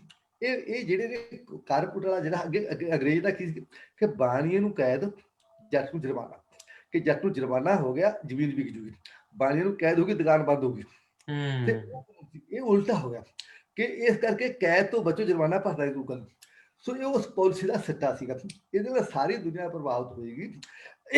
ਜਿਹੜਾ ਇੱਕ ਮੰਡੀ ਇੱਕ ਦੇਸ਼, ਤਾਂ ਪਹਿਲਾਂ ਕਿਸਾਨ ਜਿਹੜਾ ਹੈ ਕਿਤੇ ਵੀ ਆਪਣੀ ਫਸਲ ਵੇਚਦਾ, ਸ਼ਿਮਲੇ ਦਾ ਜਾਂ ਕਸ਼ਮੀਰ ਦਾ ਬੰਦਾ ਆਪਣਾ ਕਿਤੇ ਮਰਜ਼ੀ ਸੇਬ ਵੇਚ ਸਕਦਾ, ਕਣਕ ਪੰਜਾਬ ਕਿਤੇ ਵੇਚ ਸਕਦਾ। ਇਹ ਸਿਰਫ ਜਿਹੜਾ ਕੰਟਰੋਲ ਆਰਡਰ ਸੀਗਾ ਉਹ ਲਾਇਆ ਹੋਇਆ ਵਪਾਰੀ ਤੇ ਸੀਗਾ, ਉਹ ਖਤਮ ਕਰਕੇ ਨੇ ਬਹੁਤ ਮਾੜੀ ਗੱਲ ਕੀਤੀ। ਦੂਜਾ, ਹੁਣ ਤੁਸੀਂ ਮੈਨੂੰ ਕਿਹਾ ਤੋਮਰ ਜਿਹੜਾ ਜਿਹੜੇ ਬਿਆਨ ਦਿੰਦੇ ਨੇ, ਇਹ ਬਿਆਨ ਦਿੰਦੇ ਨੇ ਕਿ ਝੂਠ ਨੂੰ ਇੰਨਾ ਬੋਲੋ ਕਿ ਲੋਕਾਂ ਨੂੰ ਲੱਗੇ ਯਾਰ ਇਹੀ ਸੱਚ ਹੈ, ਇਹੀ ਸੱਚ ਹੈ, ਜਿਵੇਂ ਹਿਟਲਰ ਨੇ ਕਿਹਾ ਸੀਗਾ। ਤੋ ਇੱਕ ਹੁੰਦਾ ਵਾਰ ਸਲੋਗਨ, ਲੜਾਈ ਦਾ ਨਾਰਾ, ਇੱਕ ਹੁੰਦੀ ਹੈ ਵਾਰ ਸਟ੍ਰੈਟਜੀ, ਨੀਤੀ, ਕਿ ਲੜਾਈ ਲੜਨੀ ਕਿਵੇਂ ਹੈ। ਜਿਹੜਾ ਵਾਰ ਸਲੋਗਨ ਹੈ ਉਹ ਤੋਂ ਡਿਫਰੈਂਟ ਹੁੰਦਾ। ਸੋ ਇਹ ਜਦੋਂ ਕਿਤੇ ਬਾਹਰ ਜਾਂਦੇ ਨੇ, ਇਹਨਾਂ ਨੇ ਗੁਜਰਾਤ ਦੇ ਵਿੱਚ ਮੋਦੀ ਜੀ ਨੇ ਉੱਥੇ ਕੁਝ ਪੰਜਾਬ ਦੇ ਸਿੱਖ ਕਿਸਾਨ ਜਿਹੜੇ ਸੀਗੇ, ਉਹਨਾਂ ਨੂੰ ਹਰਿਆਣੇ ਦੇ, ਉਹਨਾਂ ਨੂੰ ਬੁਲਾ ਕੇ ਕਿ ਜੀ ਹਮ ਤੋਂ ਇਹ ਕਰੇ ਵਗੈਰਾ, ਕਿ ਵੀ ਜਿੱਥੇ ਤੁਹਾਡੇ ਹਜ਼ਾਰਾਂ ਬੰਦੇ ਲੱਖਾਂ ਬੰਦੇ ਬੈਠੇ ਨੇ, ਉੱਥੇ ਜਾ ਕੇ ਗੱਲ ਕਰੋ, ਉੱਥੇ ਘੁੱਟ ਕੱਢ ਕੇ ਕਿਉਂ ਗੱਲ ਕਰਦੇ ਹੋ? ਸੋ ਇਹ ਸਰਕਾਰ ਦੀ ਬਦਰੀਤੀ ਹੈ। ਜਿਹੜੀ ਸਰਕਾਰ ਪਬਲਿਕ ਨੂੰ ਫੇਸ ਨਹੀਂ ਕਰ ਸਕਦੀ, ਪਬਲਿਕ ਦੀ ਸਰਕਾਰਾਂ, ਲੋਕ ਰਾਜ ਦੀ ਸਰਕਾਰਾਂ, ਡਿਕਟੇਟਰ ਤਾਂ ਹੈ ਨਹੀਂ, ਕਿ ਉਹ ਜੇ ਪਬਲਿਕ ਨੂੰ ਫੇਸ, ਉਹ ਸਰਕਾਰ ਰਹਿਣ ਦੀ ਹੱਕਦਾਰ ਨਹੀਂ ਹੈ। ਮੈਂ ਡਿਪਟੀ ਕਮਿਸ਼ਨਰ ਰਿਹਾ, ਜਿੱਥੇ ਕਿਤੇ ਯੂਨੀਅਨ ਦਾ ਕਿਤੇ ਕੋਈ ਮਸਲਾ ਹੁੰਦਾ, ਮੈਂ ਜਾ ਕੇ ਕੜਕ ਦੇ ਵਿੱਚ ਵੜ ਜਾਣਾ, ਮੈਨੂੰ ਕਦੇ ਕੋਈ ਡਰ ਪੈ ਨਹੀਂ ਆਇਆ। ਮੈਂ ਹੁਣ ਬਿਨਾਂ ਅਸਲੇ ਤੋਂ ਉਸ ਤੋਂ ਰਹਿ ਰਿਹਾ, ਸਿਕਿਉਰਿਟੀ ਰਹਿ ਰਿਹਾ। ਸੋ ਜਿਹੜੇ ਬੰਦੇ ਪੋਲੀਟੀਕਲ ਬੰਦੇ ਨੇ, ਇਹ ਮਕਾਰ ਨੇ, ਝੂਠੇ ਨੇ, ਚੋਰ ਨੇ, ਠੱਗ ਨੇ। ਇਹਨਾਂ ਦੀ ਪਹਿਲੀ ਪ੍ਰਾਇਰਟੀ ਜਿਹੜੀ ਆ ਉਹ ਲੁੱਟਣਾ, ਠੱਗਣਾ, ਆਪਣੇ ਪੈਸੇ ਬਣਾਉਣਾ। ਸੈਕਿੰਡ ਪ੍ਰਾਇਰਟੀ ਜਿਹੜੀ ਤੇ ਵੋਟਾਂ ਲੈਣੀਆਂ ਨੇ, ਵੋਟਾਂ ਲੈ ਕੇ ਰਹਿਣਾ। ਚੌਥੀ ਪ੍ਰਾਇਰਟੀ ਇਹਨਾਂ ਦੀ ਹੈ ਵੀ ਜੇ ਹੁਣ ਅਸੀਂ ਕਿਤੇ ਕੋਈ ਲੋਕਾਂ ਦਾ ਕੁਝ ਕਰ ਸਕਦਾ ਕਰ ਲਈ, ਬਾਕੀ ਨਹੀਂ ਸੀ। ਸੋ ਫਿਰ ਹੁਣ ਮੁੱਦੇ ਆ ਗਏ ਕਿ ਕਮਿਊਨਿਜ਼ਮ ਦੇ, ਗਊ ਦੇ ਮੂਤਰ ਦੇ, ਗੋਬਰ ਦੇ, ਉਹਨਾਂ ਨਾਲ ਵੋਟਾਂ ਲੈ ਲਓ। ਫਿਰ ਲਾਸਟ ਆ ਗਈ ਕਿ ਮਸ਼ੀਨਾਂ ਨਾਲ ਵੋਟਾਂ ਲੈ ਲਓ। ਅਸੀਂ ਵੋਟ ਮਸ਼ੀਨ ਨਾਲ ਲੈ ਲਈਏ, ਪੈਸਾ ਕਾਰਪੋਰੇਟ ਘਰਾਂ ਤੋਂ ਲੈ ਲਿਆ, ਅਸੀਂ ਰੁਕੋ ਲੈਣਾ ਕੀ ਕੁੱਟੋ ਮਾਰੋ। ਜਦੋਂ ਵੋਟ ਹੀ ਲੈਣੀ ਕੀ ਲੈਣਾ। ਸੋ ਇਹ ਸਿਚੁਏਸ਼ਨ ਹੈ ਜਿਹੜੀ ਤੋਮਰ ਜੀ ਜਿਹੜੀ ਕਰ ਰਹੇ ਨਾ, ਤੋਮਰ ਨੂੰ ਕੁਝ ਨਹੀਂ ਪਤਾ ਕਿ ਐਕਟ ਕਿਸੇ ਹੋਰ ਲੈ ਕੇ ਫੜਾਤਾ, ਉਹਦੇ ਅਫਸਰਾਂ ਨੇ ਪੜ੍ਹਿਆ ਨਹੀਂ ਬਣਾਇਆ ਨਹੀਂ, ਅਫਸਰਾਂ ਨੇ ਲਿਆ ਕੇ ਪੁੱਛ ਕਰਤਾ, ਉਹਨੇ ਗੱਲ ਕਰਤੀ। ਸੋ ਇਹ ਜਦੋਂ ਪੂਡਾ ਐਕਟ ਬਣਿਆ ਸੀ ਨਾ ਤਾਂ ਕਈ ਦਿਨ ਮੀਟਿੰਗ ਚੱਲਦੀ ਰਹੀ। ਜਿਹੜਾ ਸਾਡਾ ਇੱਕ IAS ਅਫਸਰ ਸੀਗਾ ਉਹ ਬਦਲ ਕੇ ਦਿੱਲੀ ਚਲਾ ਗਿਆ। ਉਹ ਤੁਸੀਂ ਦਿੱਲੀ ਬੈਠੇ ਨੂੰ ਪੁੱਛਦੇ ਜੀ ਤੁਹਾਡੀ ਆਹ ਜਿਹੜੀ ਧਾਰਾ ਇਹਦੀ ਕੀ ਭਾਵਨਾ ਸੀ ਤੁਹਾਡੀ, ਕਿ ਜਿਹੜਾ ਬੰਦਾ ਬਣਾਉ ਉਹਦੇ ਅੰਦਰ ਭਾਵਨਾ ਹੁੰਦੀ ਹੈ ਵੀ ਅੰਬੇਦਕਰ ਨੇ ਸੰਵਿਧਾਨ ਬਣਾਇਆ ਸੀ, ਉਹਦੀ ਭਾਵਨਾ ਸੀ। ਜਦੋਂ ਜਿਹੜਾ SGPC ਐਕਟ ਹੈ, SGPC ਐਕਟ ਦੇ 43 ਪੇਜਾਂ ਦੀ ਗੋਰਿਆਂ ਨੇ ਉਹ ਲਿਖੀ, ਭੂਮਿਕਾ ਲਿਖੀ, ਅਸੀਂ ਕਿਉਂ ਬਣਾ ਰਿਹਾ। ਇਹ ਐਕਟ ਦੀ ਹਰੇਕ ਐਕਟ ਦੀ ਭੂਮਿਕਾ ਉਹਦਾ ਉਦੇਸ਼ ਲਿਖਦੇ, ਕੋਈ ਲਿਖੀ ਨਹੀਂ। ਸੋ ਇਹ ਤਾਂ ਐਕਟ ਨਹੀਂ ਹੈਗਾ, ਇਹ ਤਾਂ ਠੱਗੀ ਹੈ, 420 ਹੈ। ਤੇ ਪਾਰਲੀਮੈਂਟ ਵਿਕ ਗਈ, ਪਾਰਲੀਮੈਂਟ ਦੇ MP ਵਿਕ ਗਏ, ਉਹਨਾਂ ਕੋਲ ਜਾਣ ਨਹੀਂ। Thank you sir. ਇੱਕ ਹੋਰ ਮੈਂ ਸੁਨੇਹਾ ਦੇਣਾ ਚਾਹੁੰਦਾ ਸੀ ਵੀ ਕਿਸਾਨ ਏਕਤਾ ਮੋਰਚਾ ਇੱਕ ਇਹਨੇ ਸੋਸ਼ਲ ਮੀਡੀਆ ਫਰੰਟ ਬਣਾਇਆ ਹੈਗਾ, ਕਿਉਂਕਿ ਜਿਵੇਂ ਆਪਾਂ ਨੂੰ ਪਤਾ ਵੀ ਮੋਦੀ ਮੀਡੀਆ ਜਿਸ ਤਰੀਕੇ ਦੇ ਨਾਲ ਕਿਸਾਨ ਮੋਰਚੇ ਦੇ ਵਿਰੋਧ ਦੇ ਵਿੱਚ ਖਬਰਾਂ ਲਾ ਰਿਹਾ, ਜਾਂ ਉਹਨਾਂ ਦੀ ਜਿਹੜੀ IT ਟੀਮ ਆ ਟਵਿੱਟਰ ਦੇ ਉੱਤੇ ਬੈਠ ਕੇ ਜਿਸ ਤਰੀਕੇ ਦੇ ਨਾਲ ਜਿਵੇਂ ਕਹਿੰਦੇ ਅਟੈਕ ਕਰ ਰਹੀ ਹੈਗੀ ਆ, ਉਹਨੂੰ ਟੈਕਲ ਕਰਨ ਵਾਸਤੇ ਕਿਸਾਨਾਂ ਨੇ ਇੱਕ ਬਹੁਤ ਵਧੀਆ ਮੰਚ ਤਿਆਰ ਕੀਤਾ ਜਿਹਦਾ ਨਾਂ ਰੱਖਿਆ ਉਹਨਾਂ ਨੇ ਕਿਸਾਨ ਏਕਤਾ ਮੋਰਚਾ। ਸੋ ਸਾਰਿਆਂ ਨੂੰ ਬੇਨਤੀ ਆ ਵੀ ਇਹ ਟਵਿੱਟਰ ਦੇ ਉੱਤੇ ਵੀ ਅਕਾਊਂਟ ਹੈਗਾ, ਫੇਸਬੁੱਕ ਤੇ ਵੀ ਹੈਗਾ, YouTube ਵਗੈਰਾ ਦੇ ਉੱਤੇ ਵੀ ਇਹ ਹੈਗਾ। ਸੋ ਸਾਰੇ ਵੱਧ ਤੋਂ ਵੱਧ ਗਿਣਤੀ ਦੇ ਵਿੱਚ ਇਸ ਮੋਰਚੇ ਦੇ ਨਾਲ ਜੁੜੋ, ਤਾਂ ਕਿ ਜਿਹੜੇ ਲੋਕ ਪੰਜਾਬ ਤੋਂ ਮੋਰਚੇ ਦੇ ਵਿੱਚ ਨਹੀਂ ਜਾ ਸਕੇ ਉਹ ਘਰੇ ਬੈਠ ਕੇ ਜਿਹੜਾ ਮੋਰਚੇ ਦੀਆਂ ਗੱਲਾਂ ਬਾਤਾਂ ਜੋ ਵੀ ਉੱਥੇ ਚੱਲ ਰਿਹਾ ਉਹ ਘਰਾਂ ਦੇ ਵਿੱਚ ਬੈਠ ਕੇ ਵੇਖ ਸਕਣ। ਸੋ ਇਹਦੇ ਨਾਲ ਨਾਲ ਇੱਕ ਹੋਰ ਵੀ ਵਜੀ ਗੱਲ ਹੈਗੀ ਆ ਵੀ ਪਿਛਲੇ ਦਿਨੀ ਭੱਟੜ ਸਾਹਿਬ ਨੇ ਜਿਵੇਂ ਕਿਹਾ ਸੀ ਵੀ ਘਰਾਂ ਦੇ ਉੱਤੇ, ਪੰਜਾਬ ਦੇ ਇਕੱਲੇ ਘਰ ਦੇ ਉੱਤੇ ਜਿਹੜਾ ਕਿਸਾਨੀ ਦਾ ਝੰਡਾ ਉਹ ਲੱਗਿਆ ਹੋਵੇ, ਤਾਂ ਕਿ ਜਿਹੜੀ ਇਹ ਮੁਹਿੰਮ ਆ ਇੱਕ ਲੋਕ ਲਹਿਰ ਬਣੀ ਹੋਈ ਹੈਗੀ ਆ ਉਹਨੂੰ ਹੋਰ ਇੱਕ ਬਲ ਮਿਲ ਸਕੇ। ਸੋ ਜਰੂਰ ਆਪਣੇ ਜਿਹੜੇ ਮੈਨੂੰ ਸਾਥੀ ਸੁਣ ਰਹੇ ਹੈਗੇ ਆਪੋ ਆਪਣੇ ਘਰਾਂ ਦੇ ਉੱਤੇ ਕਿਸਾਨੀ ਦਾ ਝੰਡਾ ਜਰੂਰ ਲਾਓ। ਤੇ ਇੱਕ ਵਾਰੀ ਫੇਰ ਮੈਂ ਬੇਨਤੀ ਕਰਨੀ ਚਾਹੂੰਗਾ ਵੀ ਵੱਧ ਤੋਂ ਵੱਧ ਇਸ ਵੀਡੀਓ ਨੂੰ ਸ਼ੇਅਰ ਜਰੂਰ ਕਰ ਦਿਓ। ਆਪਣਾ ਟਾਈਮ ਹੋ ਗਿਆ ਕਿ ਨਹੀਂ ਵੀਡੀਓ ਪਲੇ ਕਰਨ ਦਾ ਰਣਜੀਤ ਭਾਈ? 7:55। ਹਾਂਜੀ ਭਾਜੀ, ਰਾਈਟ ਭਾਜੀ, ਆਪਾਂ ਵੀਡੀਓ ਪਲੇ ਕਰਨ ਦਾ ਟਾਈਮ ਹੋ ਗਿਆ ਜੀ। ਸੋ ਦੋਸਤੋ, ਮੈਂ ਜਿਵੇਂ ਤੁਹਾਨੂੰ ਪਤਾ ਹੀ ਆ ਕਿ ਕੈਪਟਨ ਸਾਹਿਬ ਬੜੇ ਅਟੈਕ ਕਰ ਰਹੇ ਸੀ ਦਿੱਲੀ ਸਰਕਾਰ ਦੇ ਉੱਤੇ ਵੀ ਅਸੀਂ ਪੰਜਾਬ ਵਿਧਾਨ ਸਭਾ ਦੇ ਵਿੱਚ ਇਹ ਕਾਨੂੰਨ ਜਿਹੜਾ ਰੱਦ ਕਰ ਦਿੱਤਾ, ਦਿੱਲੀ ਸਰਕਾਰ ਨੇ ਇਹਦੇ ਬਾਰੇ ਕੁਝ ਨਹੀਂ ਕੀਤੇ, ਸਿਰਫ ਫੋਕੀਆਂ ਗੱਲਾਂ ਕਰ ਰਹੇ ਹੈਗੇ ਆ। ਅੱਜ ਵਿਧਾਨ ਸਭਾ ਦਿੱਲੀ ਦੇ ਵਿੱਚ ਕੇਜਰੀਵਾਲ ਸਾਹਿਬ ਨੇ ਇਸ ਬਿੱਲ ਨੂੰ ਰੱਦ ਕਰਦੇ ਹੋਏ ਉਹਦੀਆਂ ਕਾਪੀਆਂ ਪਾੜ ਦਿੱਤੀਆਂ ਹੈਗੀਆਂ। ਸੋ ਜਿਹੜੀ ਕਿ ਇੱਕ ਬਹੁਤ ਮੈਂ ਸਮਝਦਾ ਵੀ ਚੰਗੀ ਗੱਲ ਹੈਗੀ ਹੈ। ਇੱਕ ਤਰ੍ਹਾਂ ਦੀ ਜਿਹੜੇ ਵਿਰੋਧੀ ਲੋਕ ਸਵਾਲ ਕਰਦੇ ਸੀ ਉਹਨਾਂ ਦੇ ਮੂੰਹ ਤੇ ਕਰਾਰੀ ਚਪੇੜ ਹੈਗੀ ਆ। ਤੇ ਨਾਲ ਦੀ ਨਾਲ ਜਿਵੇਂ ਆਪਾਂ ਨੂੰ ਪਤਾ ਹੀ ਹੈ ਕਿ ਕੇਜਰੀਵਾਲ ਸਾਹਿਬ ਨੇ ਬੜੇ ਵਧੀਆ ਤਰੀਕੇ ਦੇ ਨਾਲ ਪੰਜਾਬ ਦੇ ਕਿਸਾਨਾਂ ਦੀ ਉੱਥੇ ਟੇਕ ਕੇਅਰ ਕੀਤੀ ਹੈ, ਤੇ ਨਾਲ ਦੀ ਨਾਲ ਜਿਵੇਂ ਉਹ ਕੋਸ਼ਿਸ਼ਾਂ ਕਰ ਰਹੇ ਸੀ ਵੀ ਇੱਕ ਇਹਨਾਂ ਨੂੰ ਮੈਦਾਨ ਦੇ ਵਿੱਚ ਆਪਾਂ ਡੱਕ ਦਈਏ। ਸੋ ਉਸ ਚੀਜ਼ ਦਾ ਵੀ ਉਹਨਾਂ ਨੇ ਡਟ ਕੇ ਵਿਰੋਧ ਕੀਤਾ ਹੈਗਾ, ਚਾਹੇ ਉਹਨਾਂ ਨੂੰ ਉਹਦਾ ਕੋਈ ਖਮਿਆਜਾ ਹੀ ਭੁਗਤਣਾ ਪਵੇ। ਤੇ ਮੈਂ ਹੁਣ ਬੇਨਤੀ ਕਰੂੰਗਾ ਵੀ ਜਿਹੜੀ ਉਹ ਵੀਡੀਓ ਸੀ ਜ਼ਰੂਰ ਆਪਾਂ ਪਲੇ ਕਰ ਦਈਏ। अध्यक्ष महोदय, अंग्रेजों के समय एक ऐसा ही आंदोलन हुआ था 1907 में। उस आंदोलन का नाम था पगड़ी संभाल जट्टा। पंजाब में आंदोलन हुआ था, बिल्कुल हूबहू ऐसा ही आंदोलन। वो आंदोलन भी 3 कानूनों के खिलाफ था। अंग्रेजों ने 3 कानून पास किए थे, Bari Doab act, Punjab land colonization act, Punjab land alienation act. और पंजाब के किसानों ने इसके खिलाफ आंदोलन किया था। इतनी संख्या में लोग इकट्ठे हुए थे। 9 महीने तक ये आंदोलन चला था अंग्रेजों के खिलाफ। तो एक तो ये केंद्र सरकार ये ना समझ ले कि ये किसान आसानी से जाने वाले हैं। उस आंदोलन की लीडरशिप की थी भगत सिंह के पिताजी ने, किशोरी सिंह जी ने, और भगत सिंह के चाचा ने, अजीत सिंह जी ने। उन दोनों ने मिलकर एक भारत माता निर्माण सोसाइटी बनाई थी। उस सोसाइटी की लीडरशिप के अंदर वो आंदोलन हुआ था इन 3 कानूनों को खारिज करवाने के लिए। उस वक्त भी अंग्रेज सरकार ने कहा था थोड़े अमेंडमेंट कर देते हैं। कई राउंड्स ऑफ डिस्कशन हुए थे। अंग्रेज सरकार ने कहा कि इसमें थोड़े बदलाव कर देते हैं, लेकिन किसान डटे हुए थे कि हमें 3 कानून वापस करवाने हैं। और अंत में अंग्रेजों ने 3 कानून वापस लिए थे। मैं सोच रहा था कि भगत सिंह ने क्या इसी बात के लिए कुर्बानी दी थी कि जब देश आजाद होगा तो अपनी सरकारों के खिलाफ भी इसी किस्म से आंदोलन करने पड़ेंगे। आजाद भारत के अंदर भी इतने लोगों को अपनी जान कुर्बान करनी पड़ेगी। आज कितने किसान हमारे सिंघू बॉर्डर के ऊपर सुप्रीम सैक्रिफाइस दे रहे हैं, एक एक किसान भगत सिंह बन के वहां पे बैठा हुआ है।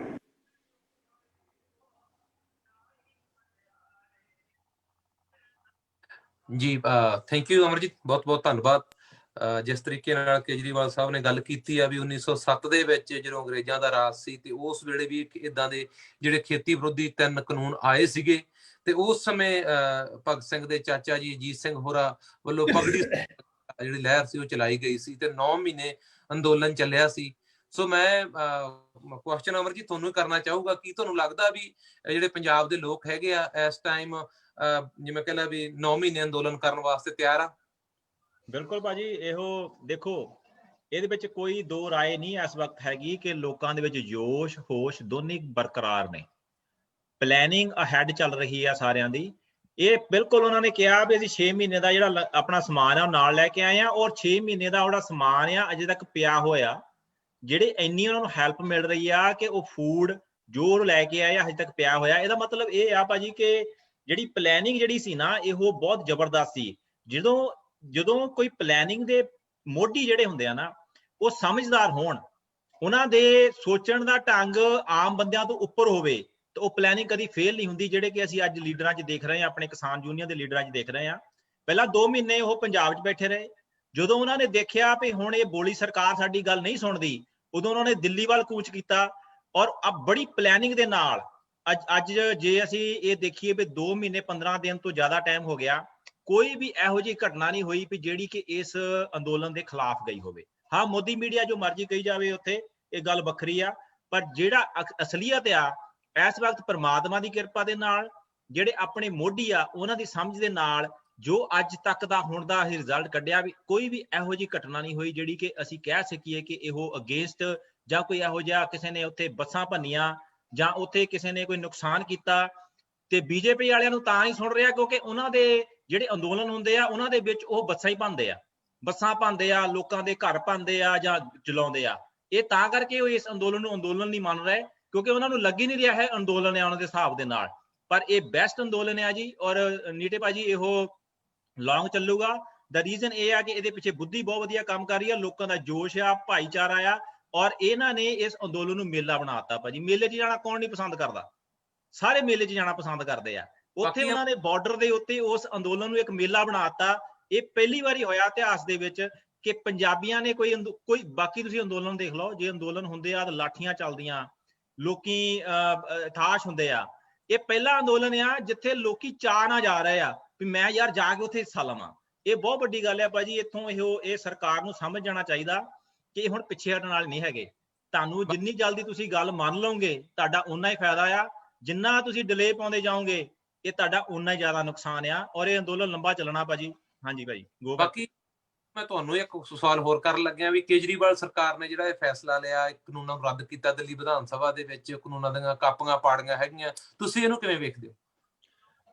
ਭਾਜੀ ਤੁਸੀਂ ਮੈਨੂੰ ਕਿਹਾ ਨਾ ਪਲੀਜ਼। ਹਾਂਜੀ ਭਾਜੀ ਦੇਖੋ ਇਹ ਹੈ ਨਾ, ਦੇਖੋ ਇੱਕ ਹੁੰਦੀ ਆ ਸਿਆਸਤ, ਇੱਕ ਹੁੰਦੀ ਆ ਨੀਅਤ। ਜੇ ਸਿਆਸਤ ਤੇ ਨੀਅਤ ਦੋਨੇ ਇਕੱਠੀਆਂ ਹੋ ਜਾਣ ਨਾ ਤਾਂ ਉਹ ਬੱਲੇ ਬੱਲੇ ਆ।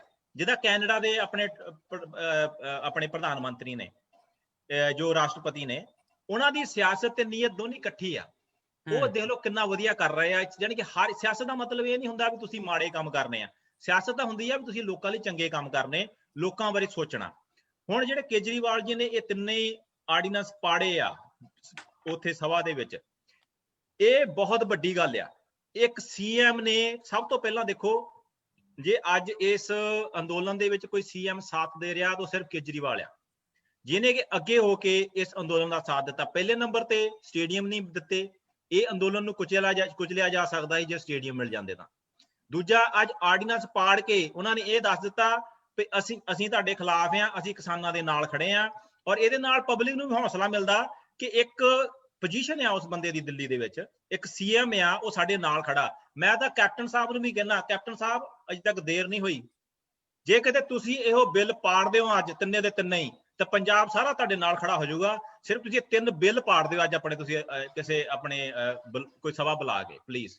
ਸੋ ਮੈਂ ਭਾਜੀ ਸਿਰਫ ਇਸ ਗੱਲ ਦੇ ਉੱਤੇ ਇੰਨਾ ਹੀ ਕਹਿਣਾ ਚਾਹੁੰਦਾ ਵੀ ਇਹ ਬਹੁਤ ਵਧੀਆ ਕੀਤਾ ਜੀ ਕੇਜਰੀਵਾਲ ਸਾਹਿਬ ਬਹੁਤ ਬਹੁਤ ਧੰਨਵਾਦ ਬਾਈ ਜੀ। ਮੈਂ ਇੱਕ ਵਾਰੀ ਫੇਰ ਬੇਨਤੀ ਕਰੂੰਗਾ ਜਿਹੜੇ ਸੱਜਣ ਸਾਡੇ ਨਾਲ ਫੇਸਬੁੱਕ ਤੇ ਜੁੜੇ ਹੋਏ ਹੈ ਕਿ ਵੀਡੀਓ ਨੂੰ ਵੱਧ ਤੋਂ ਵੱਧ ਸ਼ੇਅਰ ਕਰ ਦਿਓ। ਇੱਕ 19 ਤਰੀਕ ਨੂੰ ਸੈਕਰਾਮੈਂਟੋ ਜਿਹੜੀ ਕਾਰ ਤੇ ਟਰੱਕ ਰੈਲੀ ਹੋ ਰਹੀ ਹੈਗੀ ਆ, ਉਹਦੇ ਵਿੱਚ ਵੱਧ ਤੋਂ ਵੱਧ ਪਹੁੰਚੋ। ਤੇ ਇਹਦੇ ਨਾਲ ਹੀ ਜਿਹੜੀ ਉਹਨਾਂ ਨੇ ਪਲੇਟਫਾਰਮ ਕਿਸਾਨ ਏਕਤਾ ਮੋਰਚਾ, ਕਿਸਾਨ ਜਿਹੜੀਆਂ ਜਥੇਬੰਦੀਆਂ ਸੰਘਰਸ਼ ਕਰ ਰਹੀਆਂ ਹਨ, ਉਹਨੂੰ ਵੱਧ ਤੋਂ ਵੱਧ ਜੁਆਇਨ ਕਰੋ ਸਾਰੇ ਪਲੇਟਫਾਰਮਾਂ ਦੇ ਉੱਤੇ।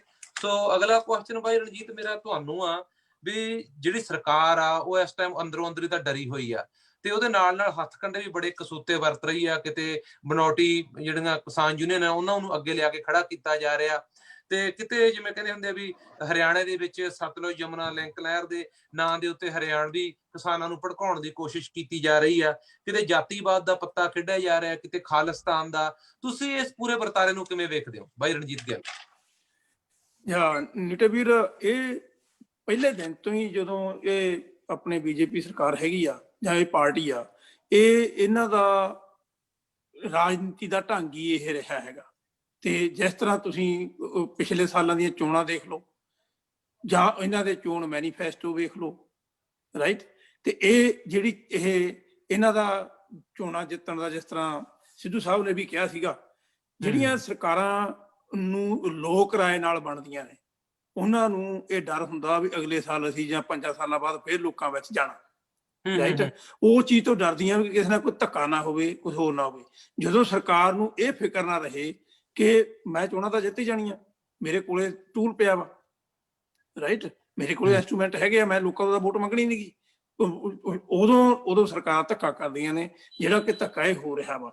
ਬਾਕੀ ਜਿਹੜੀ ਤੁਸੀਂ ਗੱਲ ਕਰੀ ਆ ਵੀ ਜਿਵੇਂ SYL ਦਾ ਮਸਲਾ ਵਾ, ਉਹ ਇੱਕ ਐਸਾ ਇਹਨਾਂ ਨੇ ਟੈਂਡਰ ਚ ਕਾਨਾ ਪਾ ਕੇ ਰੱਖਿਆ ਹੋਇਆ। ਉਹ ਇਕੱਲੇ ਇਹਨਾਂ ਨੇ ਨਹੀਂ, ਜਿਹੜੇ ਆਪਣੇ ਸਾਡੀਆਂ ਪੰਥਕ ਸਰਕਾਰਾਂ ਨੇ, ਜਿਹੜੇ ਕਹਿੰਦੇ ਅਸੀਂ ਤਾਂ ਹੈ ਹੀ ਕਿਸਾਨਾਂ ਦੀ ਜਮਾਤ, ਉਹ ਡੰਡਾ ਉਹਨਾਂ ਨੇ ਪਾਇਆ। ਜੇ ਉਹ ਹਿਸਟਰੀ ਵੱਲ ਨੂੰ ਤੁਸੀਂ ਜਾ ਕੇ ਵੇਖੋ, ਉਹਦੇ ਟੱਕ ਕਿਹਨੇ ਲਵਾਏ ਸੀ? ਬਿਲਕੁਲ, ਉਹਦੇ ਟੱਕ ਕਿਹਨੇ ਲਵਾਏ। ਤੇ ਉਹ ਤੋਂ ਬਾਅਦ ਫਿਰ ਉਹਨੂੰ ਬਣਾਉਣ ਦੇ ਲਈ ਗਾਹਾਂ ਫਿਰ ਜਿਹੜੀ ਅਕਾਲੀ ਸਰਕਾਰ ਆ ਉਹਨਾਂ ਨੇ ਕੀ ਰੋਲ ਅਦਾ ਕੀਤੇ, ਇਹ ਹਰ ਇੱਕ ਨੂੰ ਪਤਾ, ਹਰ ਚੀਜ਼ ਦਾ ਪਤਾ ਵਾ। ਫਿਰ ਅਕਾਲੀ ਸਰਕਾਰ ਕਿੰਨੇ ਦਹਾਕਿਆਂ ਤੋਂ ਇਹਨਾਂ ਦੀ ਭਾਈਵਾਲ ਰਹੀ ਆ, ਰਾਈਟ। ਤੇ ਅੱਜ ਜੇ ਉਹਨਾਂ ਨੂੰ, ਤੇ ਜਿਸ ਤਰ੍ਹਾਂ ਵੀ ਇਹ ਚੱਲ ਰਿਹਾ ਸੀਗਾ ਇਹ ਕਾਨੂੰਨ ਜਦੋਂ ਬਣਨ ਲੱਗੇ, ਉਹਦੇ ਵਿੱਚ ਹੁਣ ਕੈਪਟਨ ਸਾਹਿਬ ਆ, ਉਹ ਕਹਿੰਦੇ ਮੈਂ ਤਾਂ ਪਤਾ ਹੀ ਨਹੀਂ ਸੀ ਇਹਦਾ, ਮੈਂ ਤਾਂ, ਮੈਨੂੰ ਪ੍ਰੂਫ ਕਰ ਦਿਓ। ਉਹਨਾਂ ਦੀ ਵੀਡੀਓ ਇੱਕ ਵਾਇਰਲ ਹੋ ਰਹੀ ਆ ਜਿਹਦੇ ਵਿੱਚ ਉਹ ਅੰਬਾਨੀ ਹੋਣਾ ਨਾਲ ਸਾਰੇ ਮਸਲੇ ਨੂੰ ਵਿਚਾਰ ਕਰ ਰਹੇ ਆ। ਨਾਲੇ ਉਹਨਾਂ ਦਾ ਜਿਹੜਾ ਮੰਤਰੀ ਸੀ ਮਨਪ੍ਰੀਤ ਬਾਦਲ ਸਾਹਿਬ, ਉਹ ਖੁਦ ਉਹਨਾਂ ਮੀਟਿੰਗਾਂ ਦੇ ਵਿੱਚ ਜਾਂਦੇ ਰਹੇ ਆ, ਜਿਹਨੂੰ ਪਤਾ ਕਿਉਂ ਨਹੀਂ ਸੀਗਾ, ਨਹੀਂ ਲਿਆ ਤਾਂ ਉਹਦੇ ਵਿੱਚ ਇਹਨਾਂ ਨੇ ਕਿਸਾਨ ਯੂਨੀਅਨ ਵਾਲਿਆਂ ਨੂੰ ਜਿਵੇਂ ਕਹਿੰਦਾ ਨਹੀਂ ਲਿਆ, ਜਿਨ੍ਹਾਂ ਨੂੰ ਖੇਤੀ ਬਾਰੇ ਪਤਾ, ਬਾਕੀ ਤਾਂ ਸਾਰਿਆਂ ਨੂੰ ਉਹਨਾਂ ਨੇ ਨਾਲ ਲੈ ਕੇ ਕੀਤਾ ਜੀ, ਰਲੇ ਪਈ ਆ ਸਭ। ਇਹ ਨਹੀਂ ਕੱਲੀ ਇਹੀ ਨਹੀਂ ਨੀਟੇ ਵੀਰ, ਜੇ ਤੂੰ ਦੇਖੇ ਜਿਹੜਾ ਡਗਰੂ ਵਾਲਾ ਸੈਲੋ ਆ ਇਹਦਾ ਆਪਣੇ ਅਡਾਨੀ ਦਾ, ਉਹਦੇ ਵਿੱਚ ਇੱਕ ਫੋਟੋ ਵਾਇਰਲ ਹੋ ਰਹੀ ਹੈ ਜਿਹਦਾ ਉਦਘਾਟਨ ਸੁਖਬੀਰ ਸਿੰਘ ਸਾਹਿਬ ਤੇ ਮਜੀਠੀਆ ਸਾਹਿਬ ਉਹ ਕਰ ਰਹੇ ਨੇ, ਉਹਨਾਂ ਦੇ ਅਫਸਰ ਉੱਥੇ ਖੜੇ ਨੇ, ਠੀਕ ਆ ਨਾ। ਤੇ ਇਹ ਸੋ ਇਹਨਾਂ ਦੀ ਜਿਹੜੀ ਇਹਨਾਂ ਦੀ ਚਾਲ ਰਹੀ ਹੈ ਸਾਰਾ ਕੁਝ, ਜੇ ਭਾਜਪਾ ਤੇ ਇਹਨਾਂ ਦਾ ਗੱਠਜੋੜ ਸੀਗਾ ਆਪਣੇ ਅਕਾਲੀ ਸਰਕਾਰ ਦਾ, ਤੇ ਉਹਦੇ ਵਿੱਚ ਸਾਰੀਆਂ ਉਦੋਂ ਵੀ ਉਹੀ ਚਾਲਾਂ ਚੱਲਦੀਆਂ ਰਹੀਆਂ ਨੇ। ਪੰਜਾਬ ਨੇ ਕੀ ਨਹੀਂ ਭੁਗਤਿਆ, ਪੰਜਾਬ ਨੇ ਕਿੰਨਾ ਸੰਤਾਪ ਭੋਗਿਆ, ਔਰ ਕਿਹਦੇ ਅੰਡਰ ਭੋਗਿਆ? ਸਾਡੀਆਂ ਆਪਦੀਆਂ ਪੰਥਕ ਸਰਕਾਰਾਂ ਦੇ ਅੰਡਰ ਹੀ ਭੋਗਿਆ, ਰਾਈਟ। ਜਿਹੜੇ ਕਹਿੰਦੇ ਸੀ, ਆਪਾਂ ਕਹਿੰਦੇ ਵੀ ਪੰਜਾਬ ਦੇ ਵਿੱਚ ਸਿੱਖ ਚਿਹਰਾ ਹੋਣਾ ਚਾਹੀਦਾ, ਮੈਂ ਕਹਿੰਦਾ ਬਿਲਕੁਲ ਹੋਣਾ ਚਾਹੀਦਾ। ਪਰ ਤੁਸੀਂ ਇਹ ਤਾਂ ਵੇਖੋ ਨਾ ਵੀ ਤੁਹਾਨੂੰ ਸਿੱਖ ਚਿਹਰਿਆਂ ਨੇ ਦਿੱਤਾ ਕੀ ਹੈ? ਸਿੱਖ ਚਿਹਰਾ ਨਹੀਂ ਚਾਹੀਦਾ, ਇੱਕ ਵਧੀਆ ਇਨਸਾਨ, ਵਧੀਆ ਸੋਚ ਵਾਲਾ ਬੰਦਾ ਹੋਣਾ ਚਾਹੀਦਾ, ਜਿਹੜਾ ਲੋਕਾਂ ਦੀ ਸੋਚ ਨੂੰ ਸਮਝ ਸਕੇ, ਉਹਦੀ ਨੀਤ ਤੇ ਕੋਈ ਸ਼ੱਕ ਨਾ ਹੋਵੇ, ਨੇਕ ਹੋਵੇ ਉਹ, ਤੇ ਉਹਦੀਆਂ ਪਾਲਿਸੀਆਂ ਠੀਕ ਹੋਣ। ਮੈਂ ਸਿੱਧੂ ਸਾਹਿਬ ਨੂੰ ਮੈਂ ਕਈ ਵਾਰੀ ਕੁਐਸਚਨ ਕਰਦਾ ਹੁੰਦਾ, ਪਰ ਮੈਨੂੰ ਬਹੁਤ ਬੰਦਿਆਂ ਤੋਂ ਇਹੀ ਮਿਲਿਆ ਵੀ ਨਹੀਂ, ਇਹ ਹੋ ਨਹੀਂ ਸਕਦਾ। ਮੈਂ ਕਹਿੰਦਾ ਹੁੰਦਾ ਨੀਟੇ ਬਾਈ, ਤੇਰੇ ਇਸ ਨਾਲ ਹੀ ਜੁੜਿਆ ਮੇਰਾ ਇਹ ਹੈਗਾ ਬਈ, ਜਿਹੜਾ ਚੋਣ ਮੈਨੀਫੈਸਟੋ ਆ ਉਹ ਲੋਕਾਂ ਦੇ ਨਾਲ, ਉਸ ਰਾਜ ਦੇ ਲੋਕਾਂ ਦੇ ਨਾਲ ਇੱਕ ਰਿਟਨ ਐਗਰੀਮੈਂਟ ਹੈ। ਉਸ ਤੇ ਉਹਨਾਂ ਨੇ ਲਿਖ ਕੇ ਦਿੱਤਾ, ਵਾਅਦੇ ਕੀਤੇ ਆ ਵੀ ਆਹ ਅਸੀਂ ਕਰਾਂਗੇ। ਉੱਥੇ ਕੀ ਇਹਨੂੰ ਲੀਗਲੀ ਤੌਰ ਤੇ ਚੈਲੰਜ ਨਹੀਂ ਕੀਤਾ ਜਾ ਸਕਦਾ ਕਿਸੇ ਵੀ ਇਹ ਜੀ ਆ ਇਹਨੇ ਕਿਹਾ ਸੀਗਾ? ਤੇ ਨਹੀਂ ਫਿਰ ਲੋਕਾਂ ਨੂੰ ਇਹ ਚੀਜ਼ ਚਾਹੀਦਾ ਵਾ ਵੀ ਜਦੋਂ ਚੋਣਾਂ ਹੋਣ, ਪਿਛਲੀਆਂ 2 ਚੋਣਾਂ ਜਾਂ 3 ਚੋਣਾਂ ਦੇ ਮੈਨੀਫੈਸਟੋ ਲਿਆ ਕੇ ਉਹਨਾਂ ਮਹਾਂਪੁਰਸ਼ਾਂ ਦੇ ਮੂਹਰੇ ਰੱਖਣ ਜੀ, ਉਦੋਂ ਤੁਸੀਂ ਆਹ ਕਿਹਾ ਸੀ, ਹੁਣ ਤੁਸੀਂ ਆਹ ਕਹਿੰਦੇ ਹੋ। ਲੋਕਾਂ ਨੂੰ ਜਾਗਣ ਦੀ ਲੋੜ ਹੈ। ਸੋ ਇਹ ਜਿਹੜੇ ਮੁੱਦੇ ਨੇ ਬਣਾ ਕੇ, ਜਾਂ ਜਾਤ ਪਾਤ ਦਾ ਹੋ ਗਿਆ, ਧਰਮਾਂ ਦਾ ਹੋ ਗਿਆ, ਮੁਸਲਮਾਨ ਆਹ ਕਰਦੇ ਆ, ਉਹ ਕਰਦੇ ਆ, ਘੱਟ ਗਿਣਤੀਆਂ ਨੂੰ ਦਬਾਉਣਾ, ਘੱਟ ਗਿਣਤੀਆਂ ਨੂੰ ਕੁੱਟਣਾ, ਤੇ ਉੱਥੇ ਲੋਕਾਂ ਨੂੰ ਇਹੋ ਜਿਹੇ ਅੰਦੋਲਨਾਂ ਤੋਂ ਜਾਗ ਲੈਣ ਦੀ ਔਰ ਇਹੋ ਜਿਹੇ ਅੰਦੋਲਨਾਂ ਤੋਂ ਸਬਕ ਲੈਣ ਦੀ ਲੋੜ ਆ। ਤੇ ਅੱਗੇ ਆਪਦੀ ਜਿਹੜੀ ਨੀਤੀ, ਹੁਣ ਇਹਨਾਂ ਨੇ ਇਸ ਤਰ੍ਹਾਂ ਅੱਜ ਸਾਡਾ ਭਾਈਚਾਰਾ ਵਾਪਸ ਮੁੜਿਆ, ਅੱਜ ਸਾਡੀ ਜੋ ਦਸਤਾਰ ਰੁਲੀ ਸੀ, ਪੱਗ ਰੁਲੀ ਸੀ ਸਾਡੀ, ਉਹ ਸਾਡੀ ਵਾਪਸ ਸਾਡੇ ਸਿਰ ਤੇ ਆਈ। ਅੱਜ ਸਾਰਾ ਹਿੰਦੁਸਤਾਨ ਦਾ ਹਰ ਇੱਕ ਨਾਗਰਿਕ ਇਹ ਕਹਿ ਰਿਹਾ ਵੀ ਹਾਂ, ਪੰਜਾਬ ਦੇ ਜੰਮਿਆਂ ਨੇ ਉਸ ਕਰਕੇ ਦਿਖਾਇਆ। ਪਹਿਲਾਂ ਮੱਧ ਪ੍ਰਦੇਸ਼ 'ਚ ਹੋਇਆ, ਹੋਰ ਕਿੰਨੀਆਂ ਸਟੇਟਾਂ 'ਚ ਹੋਇਆ, ਉਹ ਕੋਈ ਉੱਠਿਆ ਉਹਨਾਂ 'ਚੋਂ? ਕੋਈ ਉੱਠਿਆ? ਅੱਜ ਜਿੱਥੇ ਵੀ ਡਿਬੇਟ ਚੱਲਦੀ ਆ, ਜੇ ਕਿਸੇ ਵੀ ਮੀਡੀਆ ਚੈਨਲ ਤੇ ਡਿਬੇਟ ਚੱਲਦੀ ਆ, ਉਹ ਅੱਜ ਪੰਜਾਬ ਦੇ ਜੰਮਿਆਂ ਨੂੰ ਸ਼ਾਬਾਸ਼ੀ ਦਿੰਦਾ, ਕਹਿੰਦਾ ਇਹਨਾਂ ਦੇ ਹੈਕ 'ਚ ਦਮ ਸੀਗਾ, ਇਹਨਾਂ ਨੇ ਆ ਕੇ ਪੁੱਛਿਆ ਤਾਂ ਸੀ ਵੀ ਤੁਸੀਂ ਕਰ ਕੀ ਰਹੇ। ਸੋ ਇਹ ਚੀਜ਼ਾਂ ਦਾ ਸਬਕ ਲੈਣ ਦੀ ਲੋੜ ਆ। तो धन्यवाद भाई जी। अगला सवाल मैं करना चाहूंगा सिद्धू साहब ਨੂੰ। ਸਿੱਧੂ ਸਾਹਿਬ, ਕਿਉਂਕਿ ਥੋੜਾ ਟੈਕਨੀਕਲ ਹੈਗਾ, ਜਿਵੇਂ ਤੁਸੀਂ ਜਿਵੇਂ ਕਿ ਸਿਸਟਮ ਦੇ ਵਿੱਚ ਰਹੇ ਹੈਗੇ ਹੋ, ਵੀ ਜਿਹੜਾ ਹੁਣ ਸਰਕਾਰ ਸੁਪਰੀਮ ਕੋਰਟ ਦੇ ਵਿੱਚ ਕੇਸ ਲੈ ਕੇ ਗਈ ਹੈਗੀ ਆ, ਤੇ ਸੁਪਰੀਮ ਕੋਰਟ ਨੇ ਕੁਝ ਸੁਜੈਸ਼ਨਾਂ ਵੀ ਦਿੱਤੀਆਂ ਹੈਗੀਆਂ, ਤੁਸੀਂ ਇਹਨੂੰ ਪੂਰੇ ਨੂੰ ਸਾਰਾ ਕਿਵੇਂ ਵੇਖਦੇ ਹੈਗੇ ਹੋ ਵੀ ਕਿੱਧਰ ਨੂੰ ਜਾਊਗੀ ਗੱਲ ਅੱਗੇ? ਮੈਂ ਇੱਕ ਤਾਂ ਜਿਹੜੇ ਪਹਿਲਾਂ ਬਾਈ ਜੀਆਂ ਨੇ ਸਾਰਿਆਂ ਨੇ ਡਿਸਕਸ ਕੀਤੇ, ਉਹਦੇ ਥੋੜਾ ਮੈਂ ਉਹਦੇ ਬਾਰੇ ਕੁਝ ਕਲੈਰੀਫਿਕੇਸ਼ਨ ਚਾਹੁੰਦਾ, ਕਿਉਂਕਿ ਤੁਸੀਂ ਜਿਹੜੇ ਬੈਠੇ ਹੋ ਨਾ, ਤੁਹਾਨੂੰ ਅਖਬਾਰੀ ਨੌਲੇਜ ਹੈ, ਇੰਟਰਨਲ ਨੌਲੇਜ ਨਹੀਂ ਹੈਗੀ, ਬੁਰਾ ਨਾ ਮੇਰੀ ਗੱਲ। ਠੀਕ ਹੈ ਜੀ। ਜਿਵੇਂ ਤੁਸੀਂ ਅਡਾਨੀ ਉਹਦੀ ਗੱਲ ਕੀਤੀ, ਅਡਾਨੀਆਂ ਦੀ ਗੱਲ ਕੀਤੀ, ਅਡਾਨੀਆਂ ਨੇ ਪੰਜਾਬ ਦੇ ਵਿੱਚ, ਮੈਂ ਡਾਇਰੈਕਟਰ ਫੂਡ ਸਪਲਾਈ ਸੀਗਾ, ਫੂਡ ਸਪਲਾਈ ਦੇ ਡਾਇਰੈਕਟਰ, ਉਹਦੀ ਸਾਰੇ ਕਾਸੇ ਦੀ ਮਾਂ ਹੁੰਦੀ, ਉਹਦਾ ਮਹਿਕਮਾ ਸੀਗਾ। ਉਹਨਾਂ ਨੇ ਕਿਹਾ ਜੀ ਸਾਨੂੰ ਇਹ ਗਰਾਊਂਡ ਦੇ ਦਿਓ, ਤਾਂ ਉਹ ਆਇਆ ਵੀ ਇਹ ਇੱਕ ਐਗਰੀਕਲਚਰ ਮਹਿਕਮਾ ਜਿਹਦੇ ਚ ਵੈਰ ਹਾਊਸ ਕਾਰਪੋਰੇਸ਼ਨ ਜਿਹੜੀ ਗਰਾਊਂਡ ਬਣਾਉਂਦੀ ਹੈ, ਇੱਕ ਫੂਡ ਸਪਲਾਈ ਮਹਿਕਮਾ ਸੀ। ਉਹਨੇ ਕਿਹਾ ਸਾਨੂੰ ਮਿਨਿਸਟਰ ਜਿਹੜਾ ਸੀ ਕੈਰੋਂ ਕਹਿੰਦਾ ਸੀ ਫੂਡ ਸਪਲਾਈ ਦਾ ਮਿਨਿਸਟਰ ਮੈਨੂੰ ਦਿਓ, ਤੇ ਬਾਦਲ ਦਾ ਪੁੱਤ ਕਹਿੰਦਾ ਸੀਗਾ, ਸੁਖਬੀਰ ਬਾਦਲ ਕਹਿੰਦਾ ਸੀ ਕਿ ਮੈਨੂੰ ਦਿਓ, ਉਹ ਐਗਰੀਕਲਚਰ ਮੇਰੇ ਬਾਪ ਦੇ ਅੰਦਰ ਆ ਜਾਊਗਾ। ਉਹ ਇਹਨਾਂ ਦੀ ਕਸ਼ਮਕਸ਼ ਚੱਲਦੀ ਰਹੀ। ਅਖੀਰੀ ਅਡਾਨੀ, ਮੋਦੀ ਨੇ ਇਹਨੂੰ ਸਿਫਾਰਿਸ਼ ਕੀਤੀ ਕਿ ਵੀ ਅਡਾਨੀ ਨੂੰ ਦੇਣੇ ਨੇ, ਬਾਕੀ ਗੱਲਾਂ ਛੱਡੋ। ਤਾਂ ਉਹ ਅਡਾਨੀਆਂ ਦੇ ਜਿਹੜੇ ਸੀਨੀਅਰ ਮੈਨੇਜਰ ਸੀਗੇ, ਉਹ ਬਾਦਲ ਦੀ ਕੋਠੀ ਆ ਗਏ। ਕੋਠੀ ਆ ਕੇ ਇੱਕ ਪਾਸੇ ਬਾਦਲ ਦਾ ਪੁੱਤ ਬਹਿ ਗਿਆ, ਇੱਕ ਪਾਸੇ ਜਵਾਈ ਬਹਿ ਗਿਆ। ਉਹ ਕਹਿੰਦਾ ਮੈਨੂੰ, ਉਹ ਕਰਦੇ ਕਰਦੇ ਤੇਰੀ ਮਾਂ ਤੇਰੀ ਭੈਣ ਦੀ ਤੇ ਆ ਗਈ। ਤਾਂ ਬਾਦਲ ਸਾਹਿਬ ਨੇ ਹੱਥ ਜੋੜੇ ਕਿ ਜੀ ਤੁਸੀਂ ਰੱਬ ਦੇ ਵਾਸਤੇ ਜੀ ਜਾਓ, ਅਸੀਂ ਕੋਈ ਰਾਇ ਕਰ ਤੁਹਾਨੂੰ ਦੱਸਾਂਗੇ, ਫਿਰ ਤੁਹਾਨੂੰ ਦੱਸਾਂਗੇ। ਉਹ ਮੇਰੇ ਕੋਲ ਆਏ, ਉਹ ਕਹਿੰਦੀ ਜੀ ਅੱਜ ਤਾਂ ਆਹ ਕੁਛ ਹੋਇਆ ਜੀ, ਕਿਉਂਕਿ ਮੈਂ ਫੂਡ ਸਪਲਾਈ ਦਾ ਮੈਂ ਡਾਇਰੈਕਟਰ ਸੀਗਾ। ਸੋ ਇਹ ਗਰਾਊਂਡਾਂ ਪਿੱਛੇ ਬੜੀਆਂ ਜੰਗਾਂ ਖੜਕੀਆਂ, ਇਹ ਬਿਮਾਰੀਆਂ ਪਹਿਲਾਂ ਛਿੜੀਆਂ ਸੀਗੀਆਂ। 1913 ਚ ਇਹਨਾਂ ਨੇ ਠੇਕਾ ਖੇਤੀ ਐਕਟ ਪਾਸ ਕੀਤਾ, ਹੁਣ ਕੀਤਾ, ਫਿਰ ਇਹਨਾਂ ਨੇ ਦੂਜਾ ਕੀਤਾ, ਜਿਹੜੀ ਇੱਕ ਮੰਡੀ, ਜਿਹੜੀ ਸਟੇਟ ਦੀ ਇੱਕ ਮੰਡੀ ਹੋ ਸਕਦੀ ਹੈ। ਇਹ ਸਾਰੇ ਪਾਣੇ ਇਹ ਵਰਤਾ ਚੁੱਕੇ ਨੇ। ਤੇ ਦੂਸਰਾ ਸੀਗਾ ਜਿਹੜਾ ਸੀਗਾ ਤੁਹਾਡਾ, ਕਿ ਸਿਆਸੀ ਬੰਦੇ ਜਿਹੜੇ ਨੇਗੇ, ਉਹਨਾਂ ਦਾ ਪਰਪਸ ਸਿਆਸੀ ਆਪਣੀ ਖੱਟਣਾ ਹੁੰਦਾ ਹੈ, ਉਹਨਾਂ ਦਾ ਕੋਈ ਧਰਮ ਨਹੀਂ, ਕੋਈ ਜਾਤ ਨਹੀਂ। ਤੇ ਉਹਨਾਂ ਨੂੰ ਜਿਹੜੇ ਹੁਣ ਇਹ ਤੁਸੀਂ ਸਾਰੇ ਬੰਦੇ ਕਹਿ ਰਹੇ, ਚਾਹੇ ਕੋਈ ਕੇਜਰੀਵਾਲ ਚਾਹੇ ਹੋ ਰਿਹਾ, ਕੇਜਰੀਵਾਲ ਦੀ ਮੈਂ ਦੱਸਦਾ ਗੱਲ, ਉਹਨੇ ਸਾਰਾ ਸੁਣਾਇਆ ਜਿਹੜਾ ਉਹਦਾ ਅਜੀਤ ਸਿੰਘ ਵਾਲਾ, ਇਹ 3 ਕਾਨੂੰਨ ਕੋਈ ਸੀ, ਉਦੋਂ ਕੋਈ ਕਾਨੂੰਨ ਨਹੀਂ ਸੀ ਇਹ ਜੀ। ਉਦੋਂ ਕੀ ਸੀਗਾ, ਉਦੋਂ ਉਹਨਾਂ ਨੇ ਕਿਹਾ ਵੀ ਜਿਹੜਾ ਰਾਜਾ ਬਣਦਾ, ਜਿਹੜੇ ਰਾਜੇ ਬਣਦੇ, ਉਹ ਜਿਹੜਾ ਵੱਡਾ ਪੁੱਤ ਹੁੰਦਾ ਰਾਜਗੱਦੀ ਉਹਨੂੰ ਜਾਂਦੀ ਹੈ, ਜਿਹੜਾ ਨੰਬਰਦਾਰ ਬਣਦਾ, ਨੰਬਰਦਾਰ ਜਿਹੜਾ ਵੱਡਾ ਪੁੱਤ ਨੰਬਰਦਾਰ ਉਹਨੂੰ ਦਿੰਦੇ ਸੀ, ਉਹ ਅਪੁਆਇੰਟ ਕਰਦੇ ਸੀ। ਇਸ ਤਰ੍ਹਾਂ ਹੀ ਜਿਹੜੀ ਖੇਤੀ ਹੈ, ਜ਼ਮੀਨ ਹੈ, ਇਹ ਜ਼ਮੀਨ ਦਾ ਜਿਹੜਾ ਵੱਡਾ ਪੁੱਤ ਮਰ ਗਿਆ, ਤਾਂ ਜਦੋਂ ਵੱਡੇ ਪੁੱਤ ਦੀ ਡੈਥ ਹੋ ਗਈ, ਤਾਂ ਇਹ ਜ਼ਮੀਨ ਜਿਹੜੀ ਹੈ, ਜੇ ਉਹਦਾ ਤਾਂ ਉਸ ਨੂੰ ਜਾਊਗੀ, ਸਰਕਾਰ ਨੂੰ ਚਲੀ ਜਾਊਗੀ, ਜਿਹਨੂੰ ਐਸਟੀਟ ਕਹਿੰਦੇ ਆ, ਕਿ ਸਰਕਾਰ ਉਹਦੀ ਮਾਲਕ ਹੋ ਜੂਗੀ। ਉਹਨਾਂ ਨੇ ਕਿਹਾ ਵੀ ਇਹ ਕੀ ਗੱਲ ਹੋਈ ਵੀ, ਉਹ ਸਾਰੇ ਇਸ ਗੱਲ ਤੇ ਰੌਲਾ ਪਿਆ ਇੰਡੀਆ ਦੇ ਵਿੱਚ ਤੇ ਪੰਜਾਬ ਨੂੰ, ਕਿ ਪਗੜੀ ਸੰਭਾਲ ਸਾਡੀ ਜ਼ਮੀਨ ਤੇ ਪੈ ਗਈ। ਉਦੋਂ ਵੀ ਜ਼ਮੀਨ ਤੇ ਪਏ ਸੀ, ਹੁਣ ਵੀ ਜ਼ਮੀਨ ਤੇ ਪਏ ਨੇ, ਲੇਕਿਨ ਉਹ ਜਿਹੜਾ ਮੁੱਦਾ ਸੀਗਾ, ਉਹ ਸੀਗਾ ਕਿ ਵੱਡੇ ਪੁੱਤ ਦੀ ਡੈਥ ਹੋ ਜਾਏ, ਜ਼ਮੀਨ ਸਰਕਾਰ ਨੂੰ ਚਲੇ, ਸਰਕਾਰ ਜੋ ਮਰਜ਼ੀ ਕਰੇ, ਜ਼ਬਤ ਹੋ ਜਾਵੇ। ਠੀਕ ਹੈ ਨਾ, ਇਹ ਸੀ ਇਹ ਬੰਦੇ ਅੱਧੀ ਖਬਰ ਲੈ ਕੇ ਨਾ ਰੱਖਦੇ ਨੇ, ਮਾਰਦੇ ਨੇ ਅਸੈਂਬਲੀ ਚਾਹੇ ਪਾਰਲੀਮੈਂਟ ਚ, ਮਤਲਬ ਪੂਰੀ ਗੱਲ ਨੂੰ ਸੁਣਦੇ ਨਹੀਂ। ਤੇ ਅੱਛਾ, ਦੂਸਰਾ ਸੀਗਾ ਤੁਹਾਡਾ ਆਪਣੇ ਜਿਹੜੇ ਤੁਸੀਂ ਕਹਿਣਾ ਵੀ ਲੋਕ ਜਦੋਂ ਤੁਸੀਂ ਕੈਨੇਡਾ ਚ ਇਸ ਤਰ੍ਹਾਂ ਕਰਦੇ ਨੇ, ਤੇ ਆਪਣੇ ਜਿਹੜਾ ਨੀਤੀ ਤੇ ਨੀਤੀ, ਜਦੋਂ ਲੋਕ ਜਾਗਰੂਕ ਹੋ ਜਾਣ ਕਿਸੇ ਵੀ ਸਟੇਟ ਦੀ, ਤਾਂ ਉੱਥੋਂ ਦਾ ਜਿਹੜਾ ਚੋਰ ਠੱਗ ਹੈ, ਉਹ ਸਮਝਦਾ ਕਿ ਕਿੰਨੀ ਕੁ ਮੈਂ ਚੋਰੀ ਕਰਦਾ, ਕਿੰਨੀ ਠੱਗੀ ਕਰ ਸਕਦਾ। ਤੇ ਹੁਣ ਤੁਹਾਡੇ ਲੋਕ ਸਵਾਲ ਪੁੱਛਦੇ ਨੇ, ਜੇ ਇਹ ਜਿਵੇਂ ਹੁਣ ਜਿਹੜਾ ਵੱਡੀ ਜਿਹੜੇ ਰੇਲ ਗੱਡੀਆਂ ਪ੍ਰਾਈਵੇਟ ਕੀਤੀਆਂ, ਜਹਾਜ਼ ਪ੍ਰਾਈਵੇਟ ਕੀਤੇ ਹੈ ਜੀ, ਪੋਸਟ ਟੈਲੀਕਮਿਊਨੀਕੇਸ਼ਨ ਕੀਤਾ, ਉਹ ਬਹੁਤ ਸਾਰੇ ਆਇਲ ਕੰਪਨੀਆਂ ਕੀਤੀਆਂ, ਉਹ ਕੋਈ ਬੋਲਿਆ ਨਹੀਂ। ਲੇਬਰ ਜਿਹੜੇ ਯੂਨੀਅਨ ਸਭ ਤੋਂ ਵੱਡਾ ਲੇਬਰ ਨੂੰ ਬੋਲਣਾ ਚਾਹੀਦਾ, ਲੇਬਰ ਵਾਲੇ ਵਿਚਾਰੇ ਖਤਮ ਹੋ ਗਏ, ਮਰ ਗਏ ਹੈ ਜੀ। ਲੇਕਿਨ ਕਿਸਾਨ ਉੱਠਿਆ, ਹੁਣ ਲੇਬਰ ਵੀ ਸਪੋਰਟ ਕਰਨ ਲੱਗੀ, ਸਾਰਾ ਕੁਝ। ਤੇ ਕਿਸੇ ਜੇ ਕਿਸਾਨ ਦਾ ਉੱਠਣਾ ਇਹ ਇੱਕ ਬਹੁਤ ਵੱਡੀ ਜਾਗ੍ਰਿਤੀ ਹੈ, ਇਹ ਬਹੁਤ ਵੱਡੀ ਕ੍ਰਾਂਤੀ ਹੈ, ਚਾਹੇ ਕਾਮਯਾਬ ਹੋਣ ਚਾਹੇ ਨਾ ਹੋਣ। ਤੇ ਇੱਕ ਇੱਕ ਜਿਹੜੀ ਜਿਹਨੂੰ ਕਹਿੰਦੇ ਇੱਕ ਨੇਕ effort, good effort is a good achievement. So ਇਹ ਜਿਹੜੀ ਹੈ ਨਾ, ਜਦੋਂ ਲੋਕ ਜਾਗਰੂਕ ਹੋਣਗੇ, ਇਹਨਾਂ ਨੂੰ ਠੱਗੀਆਂ ਚੋਰੀਆਂ ਜਿਹੜੇ ਹੋਰਡਿੰਗ ਤੋਂ ਹੋਰ ਸਾਰੇ ਤੋਂ ਇਹਨਾਂ ਨੂੰ ਬਚਾ ਕੇ ਜਿਹੜੇ ਉਹ ਰੱਖਣਗੇ। ਤੇ ਇਹ ਜਿਹੜੀ ਹੈਗੀ ਆਪਣਾ ਐਜੀਟੇਸ਼ਨ ਦਾ ਇੱਕ ਬੜਾ ਐਡਵਾਂਟੇਜ ਹੈਗਾ। ਹੁਣ ਤੁਸੀਂ ਮੈਨੂੰ ਦੂਜੀ ਗੱਲ ਕਹੀ ਸੀਗੀ, ਇਹ ਜਿਹੜੀ ਸੁਪਰੀਮ ਕੋਰਟ ਦੇ ਵਿੱਚ ਕੇਸ ਚਲਾ ਗਿਆ, ਜਿਹੜਾ ਸੁਪਰੀਮ ਕੋਰਟ ਦੇ ਵਿੱਚ ਕੇਸ ਚਲਾ ਗਿਆ, ਇਹ ਤਰੀਕੇ ਹੁੰਦੇ ਨੇ ਆਪਣੇ, ਕਿਸੇ ਬੰਦੇ ਤੋਂ ਕੇਸ ਕਰਾ ਦੋ, ਹੋਰ ਕਰਾ ਦੋ। ਇਹ ਮੈਂ ਸਮਝਦਾ ਇਹ ਗਵਰਨਮੈਂਟ ਦਾ ਸ਼ੜਯੰਤਰ ਹੈ। ਪਹਿਲਾਂ ਸੁਪਰੀਮ ਕੋਰਟ ਨੇ ਕਹਿਤਾ ਜੀ ਤੁਸੀਂ ਹਾਈ ਕੋਰਟ ਜਾਓ ਜਦੋਂ ਇਹ ਕੇਸ ਬਾਰੇ ਆਏ, ਤੇ ਹੁਣ ਸੁਪਰੀਮ ਕੋਰਟ ਨੇ ਉਹ 100 ਵੋਟ ਫੇਰ ਉਹਦੇ ਤੇ ਉਹ ਕਰਤਾ, ਐਪਲੀਕੇਸ਼ਨ ਮੰਗਾ ਕੇ ਕਿ ਤੁਸੀਂ ਆਪਣੀ ਜਿਹੜੀ ਹੈਗੀ ਸੁਣਵਾਈ ਕਰਦੇ ਤੁਹਾਨੂੰ। ਤੇ ਸੋ ਸੁਪਰੀਮ ਕੋਰਟ ਜਿਹੜੀ ਹੈ ਇਹਨਾਂ ਕੋਲ ਰੈਗਲ ਆਊਟ ਕਰਨ ਵਾਸਤੇ ਹੋਰ ਕੋਈ ਚਾਰਾ ਨਹੀਂ, ਕੋਈ ਤੀਜਾ ਬੰਦਾ ਨਹੀਂ ਪਿਆ ਹੈ, ਤੇ ਜਿਹਦੇ ਵਿਸ਼ਵਾਸ ਦੀ ਕਿਸਾਨਾਂ ਨੂੰ ਇਹਨਾਂ ਤੇ ਵਿਸ਼ਵਾਸ ਦੀ ਕਿ ਪੂਰਾ ਜਿਹੜਾ ਰਾਜਨਾਮਾ ਕਰਨਗੇ ਪੂਰੇ ਉਤਰਨਗੇ। ਜਿਹੜੀ ਤੁਹਾਨੂੰ ਮੈਂ ਦੱਸਿਆ ਸੀ ਪਹਿਲਾਂ ਕਿ ਗੱਲ ਕੀਤੀ ਸੀ ਕਿ ਜੀ ਇਹਨਾਂ ਐਕਟਾਂ ਨੂੰ ਸੁਪਰੀਮ ਕੋਰਟ ਸਟੇ ਕਰਦੇ ਕਿ ਇਹਦਾ ਆਪਰੇਸ਼ਨ ਕੀਤਾ ਜਾਂਦਾ, ਕਿ ਕਮੇਟੀ ਬਣਾਈ ਜਾਂਦੀ ਹੈ, ਕਿ ਕਮੇਟੀ ਸੁਪਰੀਮ ਕੋਰਟ ਦੀ ਅਲਟੀਮੇਟਲੀ ਕਾਨੂੰਨ ਪਾਰਲੀਮੈਂਟ ਦੇ ਵਿੱਚ ਹੀ ਪਾਸ ਹੋਣਾ।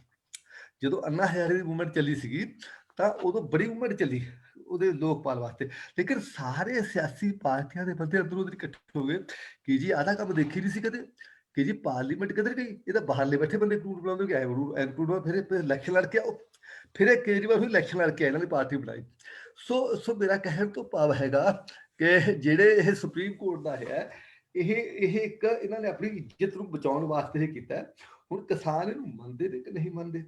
ਜੇ ਕਿਸਾਨ ਕਹਿੰਦੇ ਜੇ ਸਾਨੂੰ ਇਹ ਮਨਜ਼ੂਰ ਨਹੀਂ ਹੈਗਾ, 4 ਵਕੀਲਾਂ ਦੀ ਕਮੇਟੀ, ਇੱਕ ਫੁਲਕਾ, ਇੱਕ ਸਾਲਵੇਸ, ਇੱਕ ਪ੍ਰਸ਼ਾਂਤ ਭੂਸ਼ਣ, ਇੱਕ ਦਵੇ, ਇਹ 4 ਵਕੀਲ ਜਿਹੜੇ ਉਹਨਾਂ ਨੇ ਅਪੁਆਇੰਟ ਕੀਤੇ ਨੇ, ਜਿਹੜੇ ਨੇ ਕਿ ਅਸੀਂ ਇਹਨਾਂ ਵਕੀਲਾਂ ਦੀ ਰਾਏ ਲੈਣ ਤੋਂ ਬਾਅਦ ਅਸੀਂ ਆਪਣੀ ਵਿਚਾਰ ਦੇਵਾਂਗੇ। ਕੱਲ ਪ੍ਰੈਸ ਵਾਲੇ ਆਏ ਸੀਗੇ ਕਿ ਉਦੋਂ ਪਹਿਲਾਂ ਅਸੀਂ ਕੁਛ ਦੱਸਦੇ ਕਿ ਅਸੀਂ ਕੀ ਕਹਿਣਾ ਕੀ ਨਾ ਕਹਿਣਾ, ਉਹ ਸਿਆਣਪ ਕੀਤੀ। ਲੇਕਿਨ ਹੁਣ ਜਿਹੜੇ ਵਕੀਲ ਨੇ ਉਹ ਕੀ ਰਾਏ ਦਿੰਦੇ ਨੇ ਕਿ ਵੀ ਤੁਸੀਂ ਕਮੇਟੀ ਬਣਾਓ ਜਾਂ ਕੀ ਨਾ ਬਣਾਓ, ਔਰ ਹੋ ਸਕਦਾ ਇਹ ਕਮੇਟੀ ਬਣਾ ਕੇ ਜਿਹੜੇ ਟੂ ਦੀ ਸੁਟੇਬਿਲਿਟੀ ਆਫ ਦੀ ਕਿਸਾਨ ਯੂਨੀਅਨ ਜਾਂ ਹੋਰ ਕਰਕੇ ਕਿ ਵੀ ਇਹਨੂੰ ਤੁਸੀਂ ਆਹ ਕਰ ਦਿਓ, MSP ਉਹਦੇ ਵਿੱਚ ਪਾ ਦਿਓ। ਲੇਕਿਨ ਅਲਟੀਮੇਟਲੀ ਇਹ ਜਿਹੜਾ ਕੰਮ ਕਰੂਗੀ, ਇਹ ਕਰੂਗੀ ਜਿਹੜੀ ਹੈਗੀ ਨਾ ਸੁਪਰੀਮ ਕੋਰਟ, ਜਿਹੜੇ ਇੱਕ ਤਿੰਨੇ ਕਾਨੂੰਨ ਨੂੰ ਰੱਦ ਕਰ ਸਕਦੀ ਹੈ ਕਿ ਅਨਕਨਸਟੀਟਿਊਸ਼ਨਲ, ਲੇਕਿਨ ਸੁਪਰੀਮ ਕੋਰਟ ਕਾਨੂੰਨ ਨਹੀਂ ਬਣਾ ਸਕਦੀ ਕਿ ਆਹ ਕਾਨੂੰਨ, ਉਹ ਫਿਰ ਪਾਰਲੀਮੈਂਟ ਹੀ ਬਣਾਉਗੀ। ਮਤਲਬ ਜਦੋਂ ਸਟੇ ਕਰਤੇ, ਜਦੋਂ ਹੁਣ ਇਹ ਹੈ ਕਿ ਸਟੇ ਨੂੰ ਜਿਹੜੇ ਇਹ ਕਿਸਾਨ ਮੰਨਦੇ ਨੇ ਕਿ ਜੇ ਇੱਕ ਸਟੇ ਨੂੰ ਇਹ ਸਟੇ ਕਰਤੀ, ਥੋੜੀ ਜਿੱਤ ਹੋ ਗਈ, ਕਾਨੂੰਨ ਇੱਕ ਕਿਸਮ ਦੇ ਰੱਦ ਕਰਤੇ, ਉਹ ਫਿਰ ਕਹਿਣਗੇ ਜੀ ਸਟੇ ਖੁੱਲ ਜੂਗੀ। ਜੇ ਸਟੇ ਖੁੱਲ ਗਈ ਫਿਰ ਲਾਗੂ ਕਰਨੇ 6 ਮਹੀਨੇ 8 ਮਹੀਨੇ, ਜੇ ਫਿਰ ਖੁੱਲ ਗਈ ਫਿਰ ਆ ਜਾਗੇ, ਫਿਰ ਕੀ ਗੱਲ। ਇੱਕ ਤਾਂ ਇਹ ਹੈ, ਤੇ ਠੀਕ ਹੈ ਨਾ, ਇਹ ਤਾਂ ਕਦੇ ਵੀ ਸੱਪ ਖੱਡ 'ਚ ਵੜ ਗਿਆ, ਕਦੇ ਵੀ ਆ ਸਕਦਾ।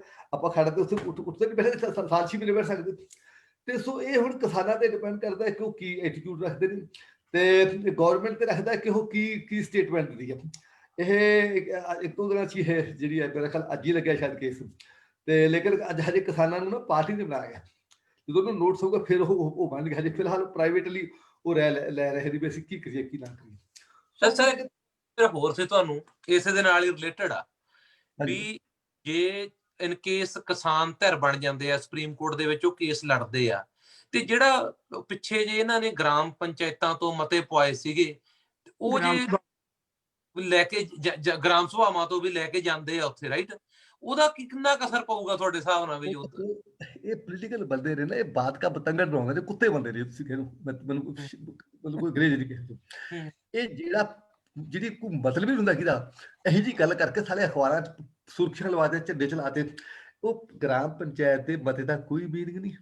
ਇਹ ਤਾਂ ਹੈ ਕਿ ਆਪਣੀ ਪਾਰਟੀ ਦੀ ਪਿੰਡਾਂ ਦੇ ਵਿੱਚ ਇਕੱਠੇ ਕਰਕੇ ਬੰਦੇ ਇੱਕ ਮੂਵਮੈਂਟ ਚਲਾ ਦੋ। ਇਹ ਮੂਵਮੈਂਟ ਚਲਾਉਣ ਵਾਸਤੇ ਆਪਣੀ ਜਾਗਰੂਕਤਾ ਲਹਿਰ ਹੈਗੀ ਹੈ, ਹੋਰ ਇਹਦਾ ਕੋਈ ਪਰਪਸ ਨਹੀਂ। ਮੈਂ ਤੁਹਾਨੂੰ ਦੱਸਾਂ ਗੱਲ, ਕੋਈ ਲੀਗਲ ਵੈਲਿਡਿਟੀ, ਹਾਂ ਜੇ ਕਾਨੂੰਨ ਦੇ ਖਿਲਾਫ ਪਾਸ ਕਰ ਸਕਦਾ ਤਾਂ ਜਿਹੜਾ ਸੰਵਿਧਾਨ ਦੇ ਖਿਲਾਫ ਉਹ ਸਟੇਟ ਜਾ ਸਕਦਾ, ਸਟੇਟ ਗਵਰਨਮੈਂਟ ਜਾ ਸਕਦੀ ਹੈ। ਕਿਉਂਕਿ ਸਟੇਟ ਗਵਰਨਮੈਂਟ ਇਸ ਕਰਕੇ ਨਹੀਂ ਜਾ ਸਕਦੀ, ਉਹ ਪੰਜਾਬ ਗਵਰਨਮੈਂਟ ਨੇ ਉਹਨਾਂ ਦੇ ਪੈਰਲਲ ਕਾਨੂੰਨ ਬਣਾਤੇ, ਅਮੈਂਡਮੈਂਟਾਂ ਕਰਦੇ। ਉਹ ਤੁਸੀਂ ਤਾਂ ਆਪਣਾ ਕੰਮ ਕਰ ਲਿਆ, ਆਪਣਾ ਜਿਹੜਾ ਲੀਗਲ ਜਿਹੜਾ ਤੁਸੀਂ ਹੋਰ ਕਰ ਲਿਆ। ਸੋ ਇਹ ਉੱਥੇ ਥੋੜੀ ਹੁਣ ਜਾਂ ਸੋਬੋ ਤੋਂ ਐਕਸ਼ਨ ਲੈ ਸਕਦੀ ਹੈ, ਤੇ ਕੋਈ ਜਿਹੜੀ ਕੋਈ ਹੋਰ ਸਟੇਟ ਕਰ ਸਕਦੀ ਜਿਹਦੇ ਕਾਨੂੰਨ ਨਹੀਂ ਬਣਾਇਆ। ਬਸ ਇਹ ਸਿਚੁਏਸ਼ਨ ਹੈ। ਥੈਂਕ ਯੂ ਸਰ, ਬਹੁਤ ਬਹੁਤ। ਅਗਲਾ ਕੁਐਸਚਨ ਬਾਈ ਰਣਜੀਤ ਗੱਲ ਤੁਹਾਨੂੰ ਆ ਵੀ ਜਿਵੇਂ ਆਮ ਕਹਾਵਤ ਆ ਵੀ ਵਪਾਰੀ ਆ ਜਿਹੜਾ ਉਹ ਲੜਿਆ ਨਹੀਂ ਮਰਦਾ, ਉਹ ਘਾਟੇ ਨਾਲ ਮਰਦਾ। ਜਿਵੇਂ ਲੋਕ ਹੁਣ ਜੀਓ ਦੇ ਜਿਹੜੇ ਸਿਮ ਵਗੈਰਾ ਵਾਪਸ ਕਰ ਰਹੇ ਹੈਗੇ ਆ, ਰਾਈਟ, ਤੇ ਜਾਂ ਹੋਰ ਚੀਜ਼ਾਂ ਦੇ ਇਹਨ ਬਾਈਕਾਟ ਕਰ ਰਹੇ ਹੈਗੇ ਆ, ਰਿਲਾਇੰਸ ਦੇ ਜਾਂ ਹੋਰ ਇਸ ਤਰ੍ਹਾਂ ਦੇ ਨਾਲ। ਤੁਸੀਂ ਇਹਨੂੰ ਸਾਰਿਆਂ ਨੂੰ ਕਿਵੇਂ ਵੇਖਦੇ ਹੋ?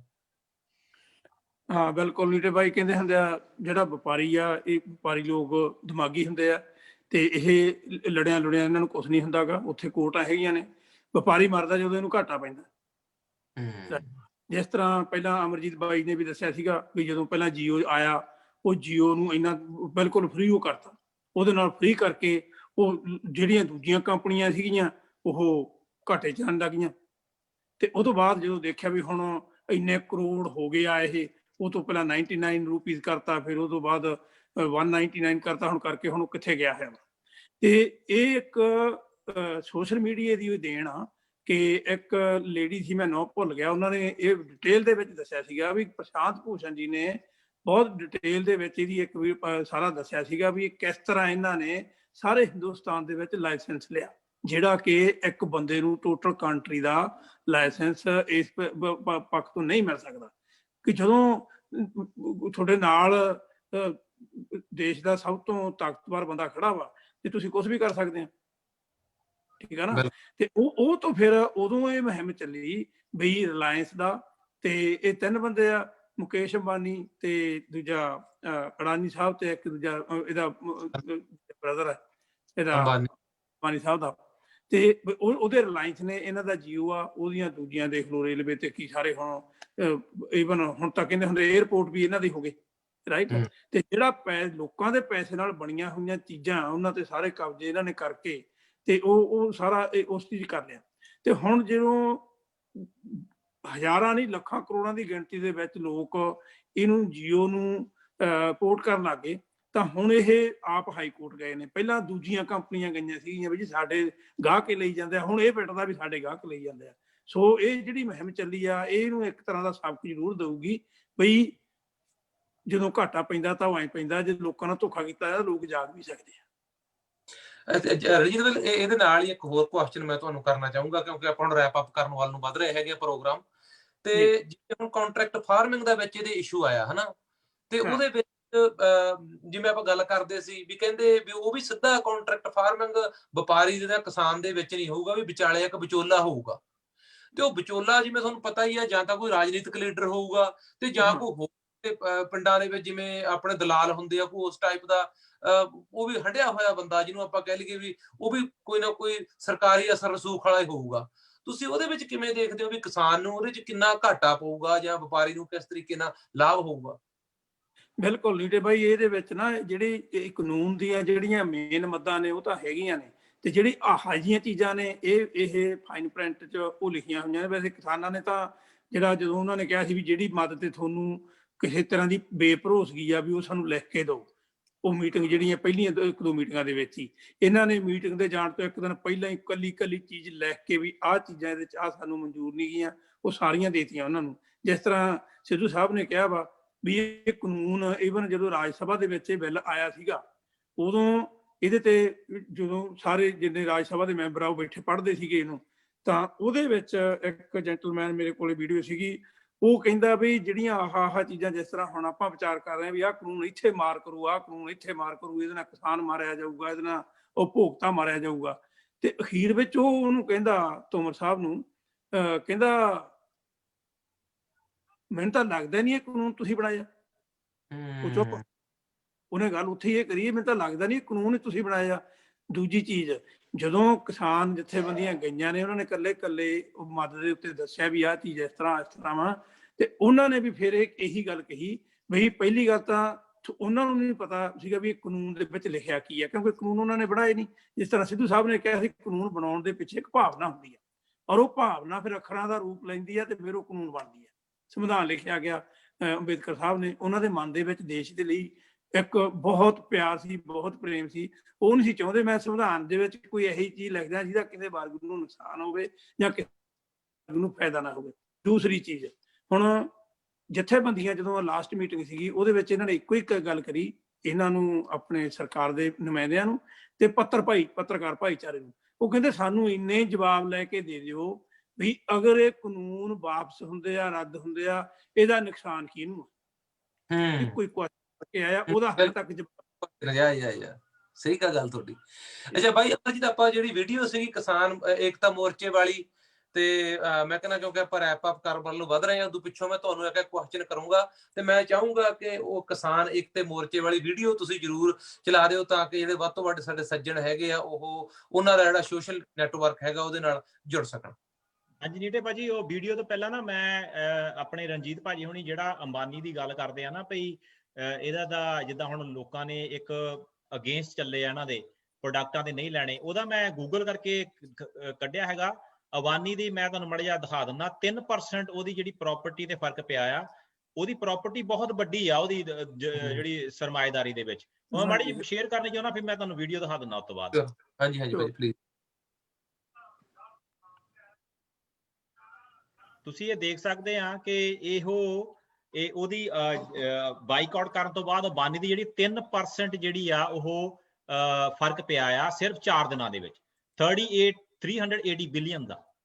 ਸੋ ਤੁਸੀਂ ਇਹ ਆਪ ਇਮਾਜਨ ਲਾ ਸਕਦੇ ਆ ਵੀ ਜੇ ਲੋਕੀ ਆਪਣੇ ਆਈ ਤੇ ਆ ਜਾਣ ਤਾਂ ਉਹ ਸਰਕਾਰਾਂ ਦੇ ਤਖਤ ਤੇ ਪਲ ਸਕਦੀਆਂ ਤੇ ਇਹਨਾਂ ਸਰਮਾਏਦਾਰਾਂ ਨੂੰ ਵੀ ਜ਼ਮੀਨ ਤੇ ਲਿਆ ਸਕਦੀਆਂ ਹੈਗੀਆਂ। ਤੇ ਭਾਜੀ ਤੁਸੀਂ ਵੀਡੀਓ ਦੀ ਗੱਲ ਕਰਦੇ ਸੀਗੇ, ਮੈਂ 1 ਮਿੰਟ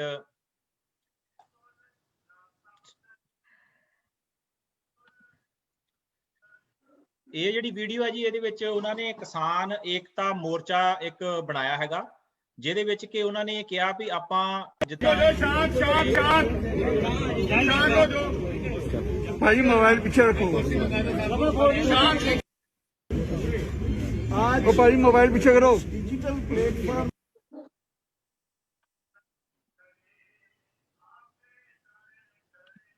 कई एंटी आंदोलन जो हमारे चल रहे थे वो बहुत तरह से हमारा घिराव कर रहे थे, सोशल मीडिया पे पोस्टें डाल के, ट्विटर पे डाल के, फेसबुक पे, इंस्टाग्राम पे, स्नैपचैट पे, यूट्यूब पे। तो आज हमने अपना एक प्लेटफॉर्म इंट्रोड्यूस करा है, किसान एकता मोर्चा। हम Facebook, Instagram, YouTube, Snapchat, Twitter हर जगह पे हर किसी शरारती अंसर को काउंटर करेंगे जो इस आंदोलन को बदनाम करने की कोशिश करेगा, क्योंकि हमारा ये आंदोलन शांतिपूर्वक तरीके से चल रहा है और हम इसी तरह से चलाना चाहते हैं। अगर हमारे साथ आज जहां पे 1 लाख, 2 लाख, 3 लाख, 4 लाख, 5 लाख लोग जुड़े हुए हैं तो हमारा टारगेट है विद इन ए वीक हम इस मोर्चे के साथ, इस संगठन के साथ 1 करोड़ आदमी, 1 करोड़ लोग, 1 करोड़ व्यूअर इसके साथ लेके आएंगे, ताकि ये डिजिटल प्लेटफॉर्म की जरिए जो लोग यहाँ पे नहीं आ सकते, जो लोग घरों में बैठे हुए हैं, उनकी कई मजबूरियां हैं कि यहाँ पे वो प्रेजेंट नहीं हो सकते, वो लोग घर पे बैठे हमारे इस आंदोलन के साथ जुड़ पाए। हुण मैं पंजाबी दे विच गल करांगा। हाँ जी भाजी, गो हैड भाजी। ਧੰਨਵਾਦ, ਥੈਂਕ ਯੂ ਵੀਰ ਜੀ। ਮੈਂ ਨਾ ਹੁਣ ਤੁਹਾਨੂੰ ਲਾਸਟ ਦੇ ਵਿੱਚ ਇੱਕ ਕੁਐਸਚਨ ਪੁੱਛਣਾ ਚਾਹੂੰਗਾ। ਹਾਂਜੀ, ਪਹਿਲਾਂ ਤਾਂ ਐਕਸੀਡੈਂਟ ਬਹੁਤ ਹੋ ਰਹੇ ਹੈਗੇ ਆਪਣੇ ਮੁੰਡਿਆਂ ਦੇ ਜਿਹੜੇ ਉੱਥੋਂ ਵਾਪਸ ਆ ਰਹੇ ਹੈਗੇ ਆ, ਜਾਂ ਕਾਫੀ ਲੋਕ ਹਾਰਟ ਅਟੈਕ ਨਾਲ ਵੀ ਉੱਥੇ ਮੌਤ ਦੇ ਮੂੰਹ ਦੇ ਵਿੱਚ ਜਾ ਰਹੇ ਆ। ਪਹਿਲਾਂ ਤਾਂ ਅਸੀਂ ਉਹਨਾਂ ਨੂੰ ਸਾਰਿਆਂ ਨੂੰ ਸਲੂਟ ਕਰਦੇ ਆ ਜਿਹੜੇ ਇਸ ਜਿਵੇਂ ਕਹਿੰਦਾ ਸੰਘਰਸ਼ ਦੇ ਵਿੱਚ ਆਪਣੀ ਜਾਨ ਤੋਂ ਹੱਥ ਧੋ ਬੈਠੇ ਹੈਗੇ ਆ। ਤੇ ਜਿਸ ਤਰੀਕੇ ਨਾਲ ਅਮਰਜੀਤ ਅੱਜ ਕੱਲ ਹੁਣ ਐਕਸੀਡੈਂਟ ਹੋ ਰਹੇ ਹੈਗੇ ਆ, ਵਾਪਸ ਆਉਂਦੇ ਆ, ਧੁੰਦ ਬੜੀ ਪੈਂਦੀ ਹੈਗੀ ਆ, ਮੈਂ ਚਾਹੂੰਗਾ ਕੀ ਸੁਜੈਸ਼ਨ ਦੇਣੀ ਚਾਹੋਗੇ ਲੋਕਾਂ ਨੂੰ ਜਿਹੜੇ ਉੱਥੋਂ ਤੁਰੇ ਹੋਏ ਆ? ਦੇਖੋ ਭਾਜੀ, ਇਹਦੇ ਵਿੱਚ 2 ਚੀਜ਼ਾਂ ਨੇ। ਇਹਦੇ ਵਿੱਚ ਇਮੋਸ਼ਨਲੀ ਹੈ ਜੀ, ਬਹੁਤ ਅਟੈਚਡ ਇਸ ਸੰਘਰਸ਼ ਦੇ ਨਾਲ। ਦੇਖੋ, ਪਹਿਲਾਂ ਤਾਂ ਪ੍ਰਮਾਤਮਾ ਕਰੇ ਵੀ ਅੱਜ ਤੋਂ ਬਾਅਦ ਕਿਸੇ ਦੀ ਡੈਥ ਨਾ ਹੋਵੇ। ਉਹ ਪ੍ਰਮਾਤਮਾ ਆਪਾਂ ਸਾਰੇ ਹੱਥ ਜੋੜ ਕੇ ਹੀ ਅਰਦਾਸ ਕਰੀਏ, ਪ੍ਰਮਾਤਮਾ ਜਿੰਨੇ ਮੋਰਚੇ ਦੇ ਵਿੱਚ ਬੰਦੇ ਗਏ ਆ ਉਹ ਸਾਰੇ ਕਾਮਯਾਬ ਹੋ ਕੇ ਸਾਰੇ ਜਿੰਦਾ ਆਪਣੇ ਘਰ ਪਹੁੰਚਣ। ਪਹਿਲਾਂ ਤਾਂ ਆਪਾਂ ਅਰਦਾਸ ਕਰਦੇ ਹਾਂ। ਦੂਸਰੀ ਗੱਲ ਇਹ ਹੈ ਜੀ ਕਿ ਜਿਹੜੇ ਇਹਦੇ ਵਿੱਚ 2 ਕਾਰਨ ਆ ਭਾਜੀ, ਮੈਨੂੰ ਏਦਾਂ ਲੱਗਦਾ। ਇੱਕ ਤਾਂ ਨਾ ਉੱਥੇ ਜਿਸ ਤਰ੍ਹਾਂ ਦੱਸਿਆ ਗਿਆ, ਇੱਕ ਬੱਚਾ ਜਿਹੜਾ ਟਰਾਲੀ ਤੋਂ ਡਿੱਗਿਆ ਉਹ ਸੌਂ ਗਿਆ ਸੀ ਟਰਾਲੀ ਦੇ ਵਿੱਚ। ਸਾਨੂੰ ਸਾਵਧਾਨੀ ਵਰਤਣ ਦੀ ਲੋੜ ਆ ਕਿ ਜਿਹੜੇ ਆਲੇ ਦੁਆਲੇ ਲੋਕੀ ਬੈਠੇ ਆ ਉਹ ਸਾਵਧਾਨ ਹੋ ਕੇ ਬੈਠਣ, ਕਿ ਤਾਂ ਜੋ ਜੇ ਕੋਈ ਬੰਦਾ ਅਣਿੰਦਾ ਰਹਿ ਗਿਆ ਤਾਂ ਉਹਨੂੰ ਸੰਭਾਲ ਸਕੀਏ।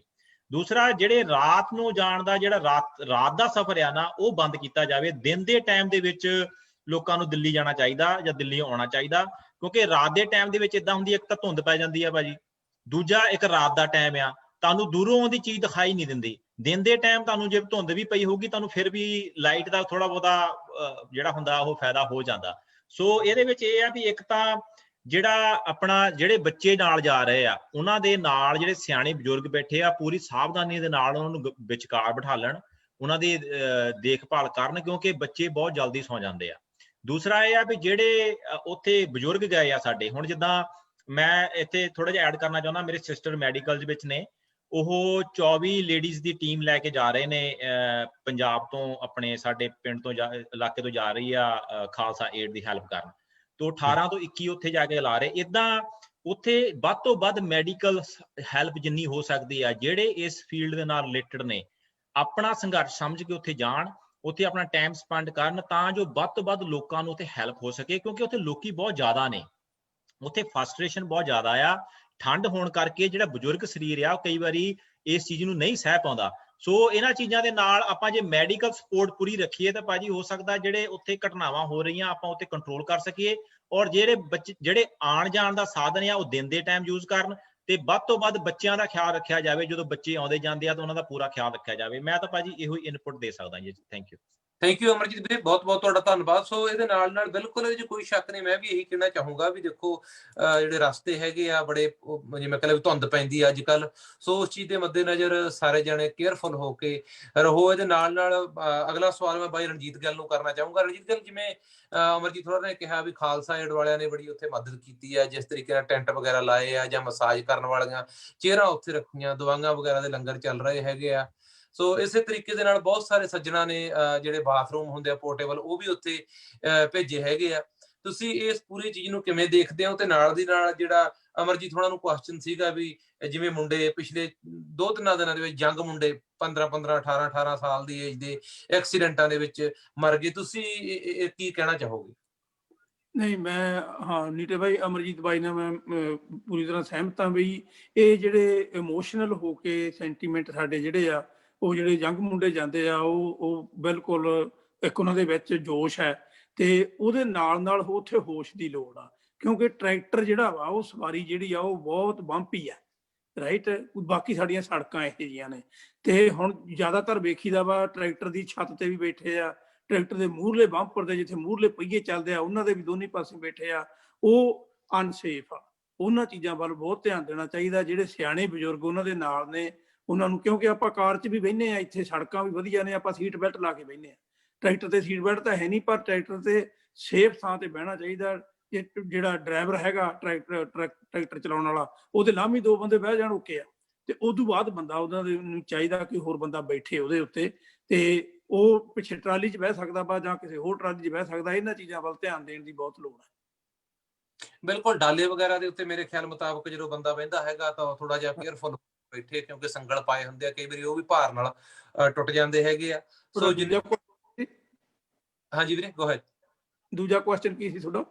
ਦੂਜਾ ਕੁਐਸਚਨ ਤਾਂ ਮੇਰਾ ਇਹੀ ਸੀ ਵੀ ਜਿਵੇਂ ਖਾਲਸਾ ਏਡ ਵਾਲੇ ਸੱਜਣ ਉੱਥੇ ਬਹੁਤ ਸੇਵਾ ਕਰ ਰਹੇ ਹੈਗੇ ਆ, ਤੇ ਸਾਡੇ ਬਹੁਤ ਸਾਰੇ ਸੱਜਣਾ ਨੇ ਇੱਥੋਂ ਅਮਰੀਕਾ ਤੋਂ ਵੀ ਟਰੱਕ ਭਰ ਕੇ ਉੱਥੇ ਪੋਰਟੇਬਲ ਜਿਹੜੇ ਬਾਥਰੂਮ ਵਗੈਰਾ ਦੀ ਸੇਵਾ ਕੀਤੀ ਹੈਗੀ ਆ। ਤੁਸੀਂ ਧੰਨਵਾਦ ਕਰੋ ਜਾਂ ਕੀ ਕਹਿਣਾ ਚਾਹੋਗੇ?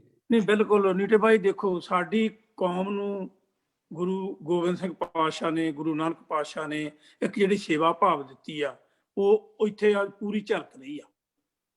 ਬਾਕੀ ਖਾਲਸਾ ਏਡ ਰਵੀ ਸਿੰਘ ਨੇ ਜੋ ਪਿਛਲੇ ਸਮਿਆਂ ਦੇ ਵਿੱਚ, ਚਾਹੇ ਉਹ ਸੀਰੀਆ ਦੇ ਵਿੱਚ ਚੱਲ ਰਿਹਾ, ਚਾਹੇ ਉਹ ਲੀਬੀਆ ਦੇ ਵਿੱਚ, ਚਾਹੇ ਉਹ ਕਿਤੇ ਅਰਬ ਕੰਟਰੀਆਂ ਜਿੱਥੇ ਫਲਸਤੀਨ ਕੋਈ ਭੀੜ ਪਈ ਹੋਈ ਆ, ਉਹਨਾਂ ਨੇ ਜਾ ਕੇ ਉਹਨਾਂ ਥਾਵਾਂ ਤੇ ਵੀ ਲੰਗਰ ਲਾਏ, ਉੱਥੇ ਬੱਚਿਆਂ ਨੂੰ ਹੈਲਪ ਕੀਤੀ, ਦਵਾਈਆਂ ਭੇਜੀਆਂ, ਸਾਰਾ ਕੁਛ ਕੀਤਾ।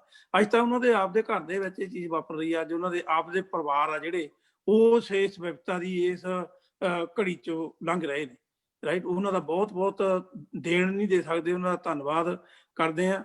ਤੇ ਜਦੋਂ ਤੁਸੀਂ ਦੇਖਿਆ ਜਦੋਂ ਆਪਣੇ ਇੱਥੇ ਅਮਰੀਕਾ ਦੇ ਵਿੱਚ ਹਿਊਸਟਨ ਹੜ੍ਹ ਆਏ ਸੀਗੇ, ਰਾਈਟ, ਹਿਊਸਟਨ ਤੋਂ ਸੰਦੀਪ ਸਿੰਘ ਮੁੰਡਾ ਜਿਹੜਾ ਚੜ੍ਹਾਈ ਕਰ ਗਿਆ ਸੀਗਾ, ਉਹਦੇ ਗੋਲੀ ਲੱਗੀ ਸੀ, ਉਹਨੇ ਆਪ ਮੂਹਰੇ ਹੋ ਕੇ, ਉੱਥੇ ਵੀ ਖਾਲਸਾ ਏਡ ਨੇ ਤੇ ਸਾਰਿਆਂ ਨੇ ਬਹੁਤ ਜ਼ਿਆਦਾ ਯੋਗਦਾਨ ਪਾਇਆ ਸੀਗਾ। ਹੁਣ ਤਾਂ ਸਾਰੀ ਦੁਨੀਆ ਜਾਣਦੀ ਆ। ਦੂਸਰਾ, ਇਹ ਖਾਲਸਾ ਏਡ ਨੇ ਸਾਡੀ ਪਛਾਣ ਨੂੰ ਹੋਰ ਗੂੜਾ ਕੀਤਾ ਸਾਰੇ ਸੰਸਾਰ ਦੇ ਵਿੱਚ। ਜਦੋਂ ਮੁਸਲਮਾਨ ਕੰਟਰੀਆਂ ਦੇ ਵਿੱਚ ਇਹਨਾਂ ਨੇ ਜਾ ਕੇ ਯੋਗਦਾਨ ਪਾਇਆ ਸੀਗਾ, ਉਦੋਂ ਬਹੁਤ ਜ਼ਿਆਦਾ ਅਰਬ ਕੰਟਰੀਆਂ ਦੇ ਵਿੱਚੋਂ ਬਹੁਤ ਬੰਦਿਆਂ ਨੇ ਵੀਡੀਓ ਸ਼ੇਅਰ ਕੀਤੀਆਂ ਸੀਗੀਆਂ ਵੀ ਇਹ ਧੰਨਾ ਇਹ ਕੌਮ, ਧੰਨਾ ਇਹਨਾਂ ਦੀ ਸੇਵਾ, ਵੀ ਇਹ ਇਹਨਾਂ ਵਰਗਾ ਹਰ ਇੱਕ ਨੂੰ ਬਣ ਜਾਣਾ ਚਾਹੀਦਾ, ਬਈ ਇਹ ਜਿੰਨੀ ਇਹ ਸੇਵਾ ਕਰਦੇ ਆ। ਮੈਂ ਫਿਰ ਦਿਲੋਂ ਸਤਿਕਾਰ ਕਰਦਾ ਉਹਨਾਂ ਦਾ, ਖਾਲਸਾ ਏਡ ਵਾਲਿਆਂ ਦਾ। ਬਾਕੀ ਜਿਸ ਤਰ੍ਹਾਂ ਅਮਰਜੀਤ ਨੇ ਕਿਹਾ ਵਾ, ਬੀਬੀਆਂ ਦਾ ਜੱਥਾ ਵੀ ਜਾ ਰਿਹਾ, ਉਹ ਵੀ ਉਹਨਾਂ ਨੇ ਮੈਡੀਕਲੀ ਹੈਲਪ ਕਰਨੀ ਆ। ਉੱਥੇ ਬਹੁਤ ਬੰਦੇ ਜਿਹੜੇ ਹੈਗੇ ਆ ਹਰ ਤਰ੍ਹਾਂ ਦੇ ਨਾਲ, ਜਿਸ ਤਰ੍ਹਾਂ ਵੀ ਕੋਈ ਯੋਗਦਾਨ ਪਾ ਰਿਹਾ ਵਾ। ਤੇ ਜਿਸ ਤਰ੍ਹਾਂ ਪਿੱਛੇ ਪੀਜੇ ਦੀ ਗੱਲ ਚੱਲੀ ਸੀ, ਲੰਗਰਾਂ ਦੇ ਵਿੱਚ ਤਾਂ ਯਾਰ ਜਿਹੜਾ ਕੁਛ ਮਰਜੀ, ਹੁਣ ਜਿਹੜਾ ਸਿੰਘਾਂ ਨੇ ਖਾਣਾ ਵਾ, ਜੇ ਕੋਈ ਪੀਜੇ ਦੀ ਸੇਵਾ ਕਰਨੀ ਚਾਹੁੰਦਾ ਬਿਲਕੁਲ ਕਰ ਦੇਣੀ ਚਾਹੀਦੀ ਆ। ਉਹਦੇ ਲਈ ਇਹ ਨਹੀਂ ਕਹਿਣਾ ਚਾਹੀਦਾ ਵੀ ਕਿਸਾਨਾਂ ਦਾ ਅੰਦੋਲਨ ਆ, ਉੱਥੇ ਪੀਜਾ ਕਿਉਂ ਆ। ਜੇ ਮੱਕੀ ਦੀ ਰੋਟੀ ਤੇ ਸਰੋਂ ਦਾ ਸਾਗ ਸਾਡਾ ਸ਼ਿੰਗਾਰ ਆ, ਤੇ ਜੇ ਸਾਨੂੰ ਪੀਜ਼ਾ ਖਾਣ ਨੂੰ ਮਿਲ ਗਿਆ ਤਾਂ ਮਾੜੀ ਗੱਲ ਵੀ ਕੋਈ ਨਹੀਂ। Thank you. ਉੱਥੇ ਨੀਟੇ ਭਾਜੀ ਇੱਕ ਗੱਲ ਮੈਂ ਐਡ ਕਰਨੀ ਚਾਹੁੰਦਾ ਵੀ ਮੇਰੇ ਵਾਈਫ ਉਹਨਾਂ ਨੂੰ ਵੀ 2-3 ਵਾਰੀ ਮੈਸੇਜ ਆਇਆ, ਮੈਨੂੰ ਵੀ ਆਇਆ, ਉੱਥੇ ਨਾ ਪੈਸੇ ਮੰਗ ਰਹੇ ਆ ਖਾਲਸਾ ਏਡ ਦੇ ਲਈ। ਉਹ ਕਿਸੇ ਹੋਰ ਜਿਹੜਾ ਦੂਸਰੇ ਪਾਸੇ ਲੱਗਾ ਨਾ ਦਿੱਲੀ ਦੇ ਵਾਲੇ ਪਾਸੇ, ਉਹ ਭੇਜੇ ਨਾ ਜਾਣ, ਕਿਉਂਕਿ ਖਾਲਸਾ ਏਡ ਵਾਲੇ ਆਲਰੇਡੀ ਕਹਿ ਰਹੇ ਕਿ ਸਾਡੇ ਕੋਲ ਬਹੁਤ ਜ਼ਿਆਦਾ ਪੈਸਾ ਆ। ਸਾਰੇ ਦਰਸ਼ਕ ਜਿੰਨੇ ਸੁਣ ਰਹੇ ਆ, ਪਲੀਜ਼ ਤੁਸੀਂ ਕਦੀ ਵੀ ਕਿਸੇ ਦੇ ਇਦਾਂ ਪਿੱਛੇ ਲਾ ਕੇ ਪੈਸੇ ਨਾ ਭੇਜਿਓ। ਖਾਲਸਾ ਏਡ ਵਾਲੇ ਆਲਰੇਡੀ ਕਹਿ ਰਹੇ ਕਿ ਉਹਨਾਂ ਕੋਲ ਬਹੁਤ ਜ਼ਿਆਦਾ ਪੈਸਾ ਉੱਥੇ ਇਕੱਠਾ ਹੋ ਗਿਆ ਹੈ। ਨੀਟੇ ਭਾਈ ਤੁਸੀਂ ਵੀ ਸਟਰੋਂਗਲੀ ਇਹ ਮੈਸੇਜ ਨੂੰ ਇੱਕ ਵਾਰੀ ਕਨਵੇ ਕਰ ਦਿਓ ਲਾਸਟ ਵਿੱਚ। ਹਾਂਜੀ ਭਾਈ ਬਿਲ, ਕਿਉਂਕਿ ਸਿੱਧੂ ਸਾਹਿਬ ਅਖੀਰ ਦੇ ਵਿੱਚ ਮੈਂ ਤੁਹਾਡੇ ਕੋਲੇ ਆਉਣਾ ਚਾਹੂੰਗਾ ਵੀ ਜਿਸ ਤਰੀਕੇ ਨਾਲ ਸੰਘਰਸ਼ ਪਿਛਲੇ ਕਾਫੀ ਲੰਮੇ ਸਮੇਂ ਤੋਂ ਚੱਲ ਰਿਹਾ ਦਿੱਲੀ ਦੇ ਵਿੱਚ, ਕਈ ਹਫ਼ਤਿਆਂ ਤੋਂ ਕਿਸਾਨ ਉੱਥੇ ਡਟੇ ਹੋਏ ਆ ਤੇ ਸਰਕਾਰ ਆ ਜਿਹੜੀ ਉਹ ਟਸ ਤੋਂ ਮਸ ਹੋਣ ਨੂੰ ਤਿਆਰ ਨਹੀਂ। ਇਦੋਂ ਅੱਗੇ ਤੁਹਾਨੂੰ ਕੀ ਲੱਗਦਾ ਵੀ ਸੰਘਰਸ਼ ਦੀ ਜਿਹੜੀ ਰੂਪਰੇਖਾ ਉਹ ਕੀ ਹੋਊਗੀ? ਇਹਦੇ ਬਾਰੇ ਥੋੜੀ ਚਾਨਣਾ ਪਾ ਕੇ ਆਪਾਂ ਫਿਰ ਇਜਾਜ਼ਤ ਲੈਂਦੇ ਹਾਂ। ਮੈਂ ਇੱਕ ਤਾਂ ਤੁਹਾਡੀ ਪਿਛਲੀ ਗੱਲ ਜਿਹੜਾ ਸੀ ਨਾ, ਜਿਹੜੇ ਕਿਸਾਨਾਂ ਦੇ ਐਕਸੀਡੈਂਟ ਹੋ ਰਹੇ ਨੇਗੇ, ਮੈਂ ਉਹਦੇ 'ਚ ਇੱਕ ਲਾਈਨ ਕਹਿਣੀ ਚਾਹੂੰਗਾ ਕਿ ਇਹਦੇ 'ਚ ਜੋਸ਼, ਜਿਹੜੀ ਨੌਜਵਾਨੀ ਆ, ਜੋਸ਼ ਬਹੁਤ ਜ਼ਿਆਦਾ ਹੁੰਦਾ ਹੈ। ਉਹ ਮਰਨ ਨੂੰ ਹੋਰ ਨੂੰ ਪਰਵਾਹ ਨਹੀਂ ਕਰਦੇ। ਤੀਸਰਾ, ਜਿਹੜੇ ਨਾ ਜਿਹੜੇ ਟਰੈਕਟਰਾਂ ਦੇ ਵਿੱਚ ਡੈਕ ਬਹੁਤ ਉੱਚੀ ਆਵਾਜ਼ 'ਚ ਲੱਗਦੀ ਸੀ, ਉਹਨੂੰ ਨਾ ਪਿਛਲੀ ਆਵਾਜ਼ ਸੁਣਦੀ ਆ, ਨਾ ਹਾਰਨ ਸੁਣਦਾ, ਨਾ ਹੋਰ ਸੁਣਦਾ ਹੈ। ਇੱਕ ਬਹੁਤ ਵੱਡਾ ਨੁਕਸਾਨ ਹੈ ਕਿ ਡੈਕ ਮੇਰੇ ਵੀਰ ਜਦੋਂ ਰੋਡ ਤੇ ਜਾ ਰਹੇ ਨਾ, ਉਹ ਖੇਤਾਂ 'ਚ ਸੀਗਾ ਟਰੈਕਟਰ ਬਾਹਰ, ਇਹਨੂੰ ਹੋਰ ਗੱਲ ਹੈ, ਉੱਥੇ ਤਾਂ ਕੋਈ ਹੁੰਦਾ ਨਹੀਂ। ਤੇ ਇਹ ਡੈਕ ਨਾ ਵਜਾਉਣ ਜਦੋਂ ਉਹ ਆਉਂਦੇ ਨੇਗੇ, ਤੇ ਇੱਕ ਜਜ਼ਬਾਤੀ ਰੌਣ ਤੋਂ, ਇੱਕ ਜਿਹੜੇ ਕਈ ਬੱਚੇ ਹੁੰਦੇ ਨੇ ਜਿਹੜੇ ਟਰੈਕਟਰ ਚਲਾਉਣ ਨਹੀਂ ਜਾਣਦੇ, ਕਿ ਵੀ ਅਣਜਾਣ ਵੀ ਟਰੈਕਟਰ ਫੜ ਲੈਂਦਾ ਹੈ, ਮਤਲਬ ਇਹਨਾਂ ਚੀਜ਼ਾਂ ਤੋਂ ਗਰੇਜ ਕਰਨਾ ਚਾਹੀਦਾ ਹੈ। ਜਿਹੜੇ ਨੌਜਵਾਨਾਂ ਦੀ ਡੈਥ ਹੋਣੀ ਬਹੁਤ ਮਾੜੀ ਗੱਲ ਹੈ। ਦੂਸਰਾ, ਜਿਹੜੀ ਪੰਜਾਬੀ ਕੌਮ ਹੈ, ਕਿਸਾਨ ਕੌਮ ਹੈ, ਜੱਟ ਕੌਮ ਹੈ, ਸਿੱਖ ਕੌਮ ਹੈ, ਇਸ ਵੇਲੇ ਇਹ ਚਾਰੇ ਸ਼ਬਦ ਨਾ ਯੂਨਾਨੀਮਸ ਹੋ ਗਏ। ਕੋਈ ਕਿਤੇ ਸਿੱਖ ਵਰਤੇਗਾ, ਕਿਤੇ ਜੱਟ ਵਰਤੇ, ਕਿਤੇ ਕਿਸਾਨ ਵਰਤੇ, ਕਿਤੇ ਪੰਜਾਬੀ ਵਰਤੇਗਾ। ਇਸ ਵੇਲੇ ਇਹ ਸਾਰੇ ਇੱਕ ਦੂਜੇ ਨੂੰ ਪੂਰਕ ਹੋ ਗਏ। ਇਹਨਾਂ ਦੇ ਵਿੱਚ ਸੇਵਾ ਬਹੁਤ ਵੱਡੀ ਹੈ। ਸੇਵਾ ਦਾ ਇਹਨਾਂ ਦਾ ਦੁਨੀਆ ਤੇ ਨਾਮ ਹੋ ਗਿਆ, ਇਹਨਾਂ ਦਾ ਕੁਰਬਾਨੀ ਚ ਨਾਮ ਹੈਗਾ। ਇਹਨਾਂ ਦਾ ਜਿਹੜਾ ਸੀ ਪਿਛਲੇ ਨੁਕਸਾਨ ਵਾਲੀ ਗੱਲ ਸੀ, ਜਾਂ ਜਿਹੜੀ ਘਾਟ, ਉਹ ਸੀਗੀ ਡਿਸਿਪਲਿਨ ਦੀ ਘਾਟ ਸੀਗੀ।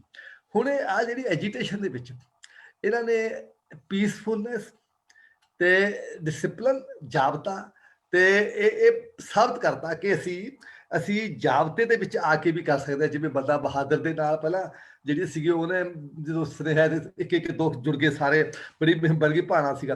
ਫਿਰ ਮਹਾਰਾਜਾ ਰਣਜੀਤ ਸਿੰਘ ਨੇ ਜਿਹੜੇ 12 ਮਿਸਲ 'ਚ ਇੱਕ ਮਿਸਲ ਕਰਕੇ ਬੜਾ ਵੱਡਾ ਰਾਜ ਦਿੱਤਾ, ਹਿੰਦੂ ਸਿੱਖ ਏਕਤਾ ਦਾ, ਮੁਸਲਮਾਨ ਦਾ, ਗੁਣਵੰਤਾ ਦਾ, ਠੀਕ ਹੈ ਨਾ। ਪਰ ਅੱਜ ਤੱਕ ਮਹਾਰਾਜਾ ਰਣਜੀਤ ਸਿੰਘ ਦਾ ਰਾਜ ਜਿਹੜਾ ਉਹ ਮੰਨਿਆ ਜਾਂਦਾ ਕਿ ਹਾਂ ਦੁਨੀਆ ਦੇ ਅੱਛਾ ਰਾਜ ਸੀਗਾ, ਮਿਲਟਰੀ ਦੇ ਤੌਰ ਤੇ ਵੀ ਤੇ ਐਡਮਿਨਿਸਟ੍ਰੇਸ਼ਨ ਤੌਰ ਤੇ ਵੀ।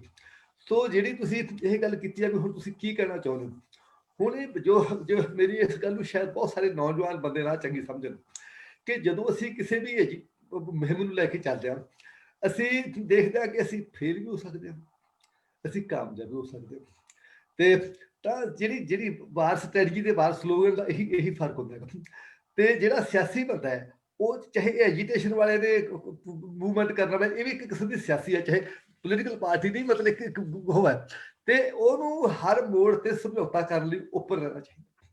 ਜਿਹੜਾ ਫਿਲਾਸਫਰ ਹੈ, ਜੇ ਫਿਲਾਸਫਰ ਸਮਝੌਤਾ ਕਰੇ, ਉਹਦੀ ਫਿਲਾਸਫੀ ਗਈ, ਉਹਦਾ ਸਿਧਾਂਤ ਗਿਆ।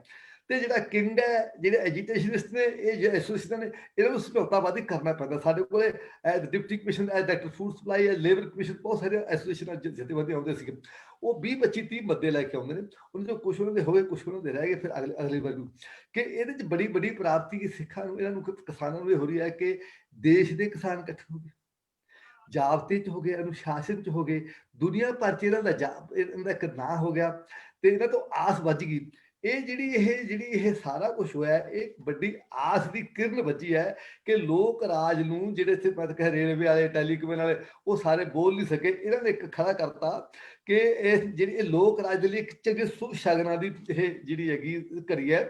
ਇਹਦੇ ਵਿੱਚੋਂ ਇੱਕ ਥਰਡ ਫਰੰਟ ਜਿਹੜਾ ਨਿਕਲ ਕੇ ਪੰਜਾਬ 'ਚ ਵੀ ਆਊਗਾ, ਇਹ ਤੋਂ ਥਰਡ ਫਰੰਟ ਨਿਕਲ ਕੇ ਜਿਹੜਾ ਉਹ ਦੇਸ਼ ਭਰ ਵਿੱਚ ਵੀ ਆਊਗਾ, ਜਿਹੜਾ ਨਾਨ ਪੋਲੀਟੀਕਲ ਬੰਦਿਆਂ ਦਾ ਆਊਗਾ, ਗੈਰ ਸਿਆਸੀ ਬੰਦਿਆਂ ਦਾ ਆਊਗਾ। ਜਿਵੇਂ ਜੈ ਪ੍ਰਕਾਸ਼ ਦੀ ਮੂਵਮੈਂਟ ਚੱਲੀ ਸੀ, ਇਹ ਉਸ ਤਰ੍ਹਾਂ ਦੀ ਮੂਵਮੈਂਟ ਜਿਹੜੀ ਹੈ ਹੋਊਗੀ।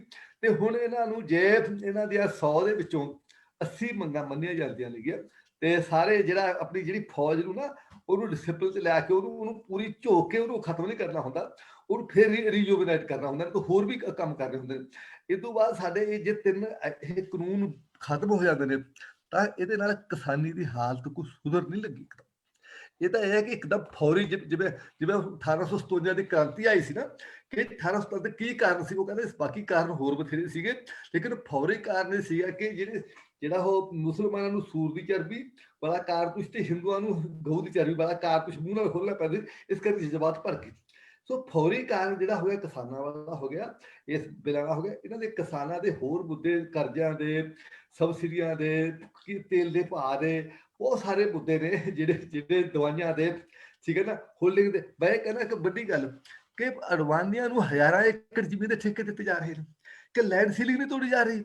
ਇੱਕ ਕਿਸਾਨ 18 ਏਕੜ ਤੋਂ ਵੱਧ ਜ਼ਮੀਨ ਨਹੀਂ ਰੱਖ ਸਕਦਾ, ਕਿ ਉਹਦੇ ਬਾਰੇ ਕੋਈ ਨਹੀਂ ਬੋਲ ਰਿਹਾ ਕਿ ਤੁਸੀਂ 18 ਏਕੜ 20 ਏਕੜ 25 30 ਏਕੜ ਜੇ ਕੋਈ ਕਿਸਾਨ ਕਰਦਾ ਹੈ ਉਹਨੂੰ ਦੇ ਦਿਓ, ਲੈ ਲਓ, ਠੀਕ ਹੈ। ਉਹਨੂੰ ਕੋਈ ਛੇੜ ਨਹੀਂ ਰਿਹਾ। ਅਡਵਾਨੀਆਂ ਨੂੰ ਹਜ਼ਾਰਾਂ ਏਕੜ ਜ਼ਮੀਨ ਦੇਈ ਜਾ ਰਹੇ ਨੇ, ਮਤਲਬ ਕਿੰਨੀ ਵੱਡੀ ਗੱਲ ਹੈ। ਉਹਦੀ ਕੋਈ ਮੰਗ ਵੀ ਨਹੀਂ ਕਰ ਰਿਹਾ, ਉਹਨੂੰ ਕੋਈ ਦੇ ਵੀ ਨਹੀਂ ਰਿਹਾ।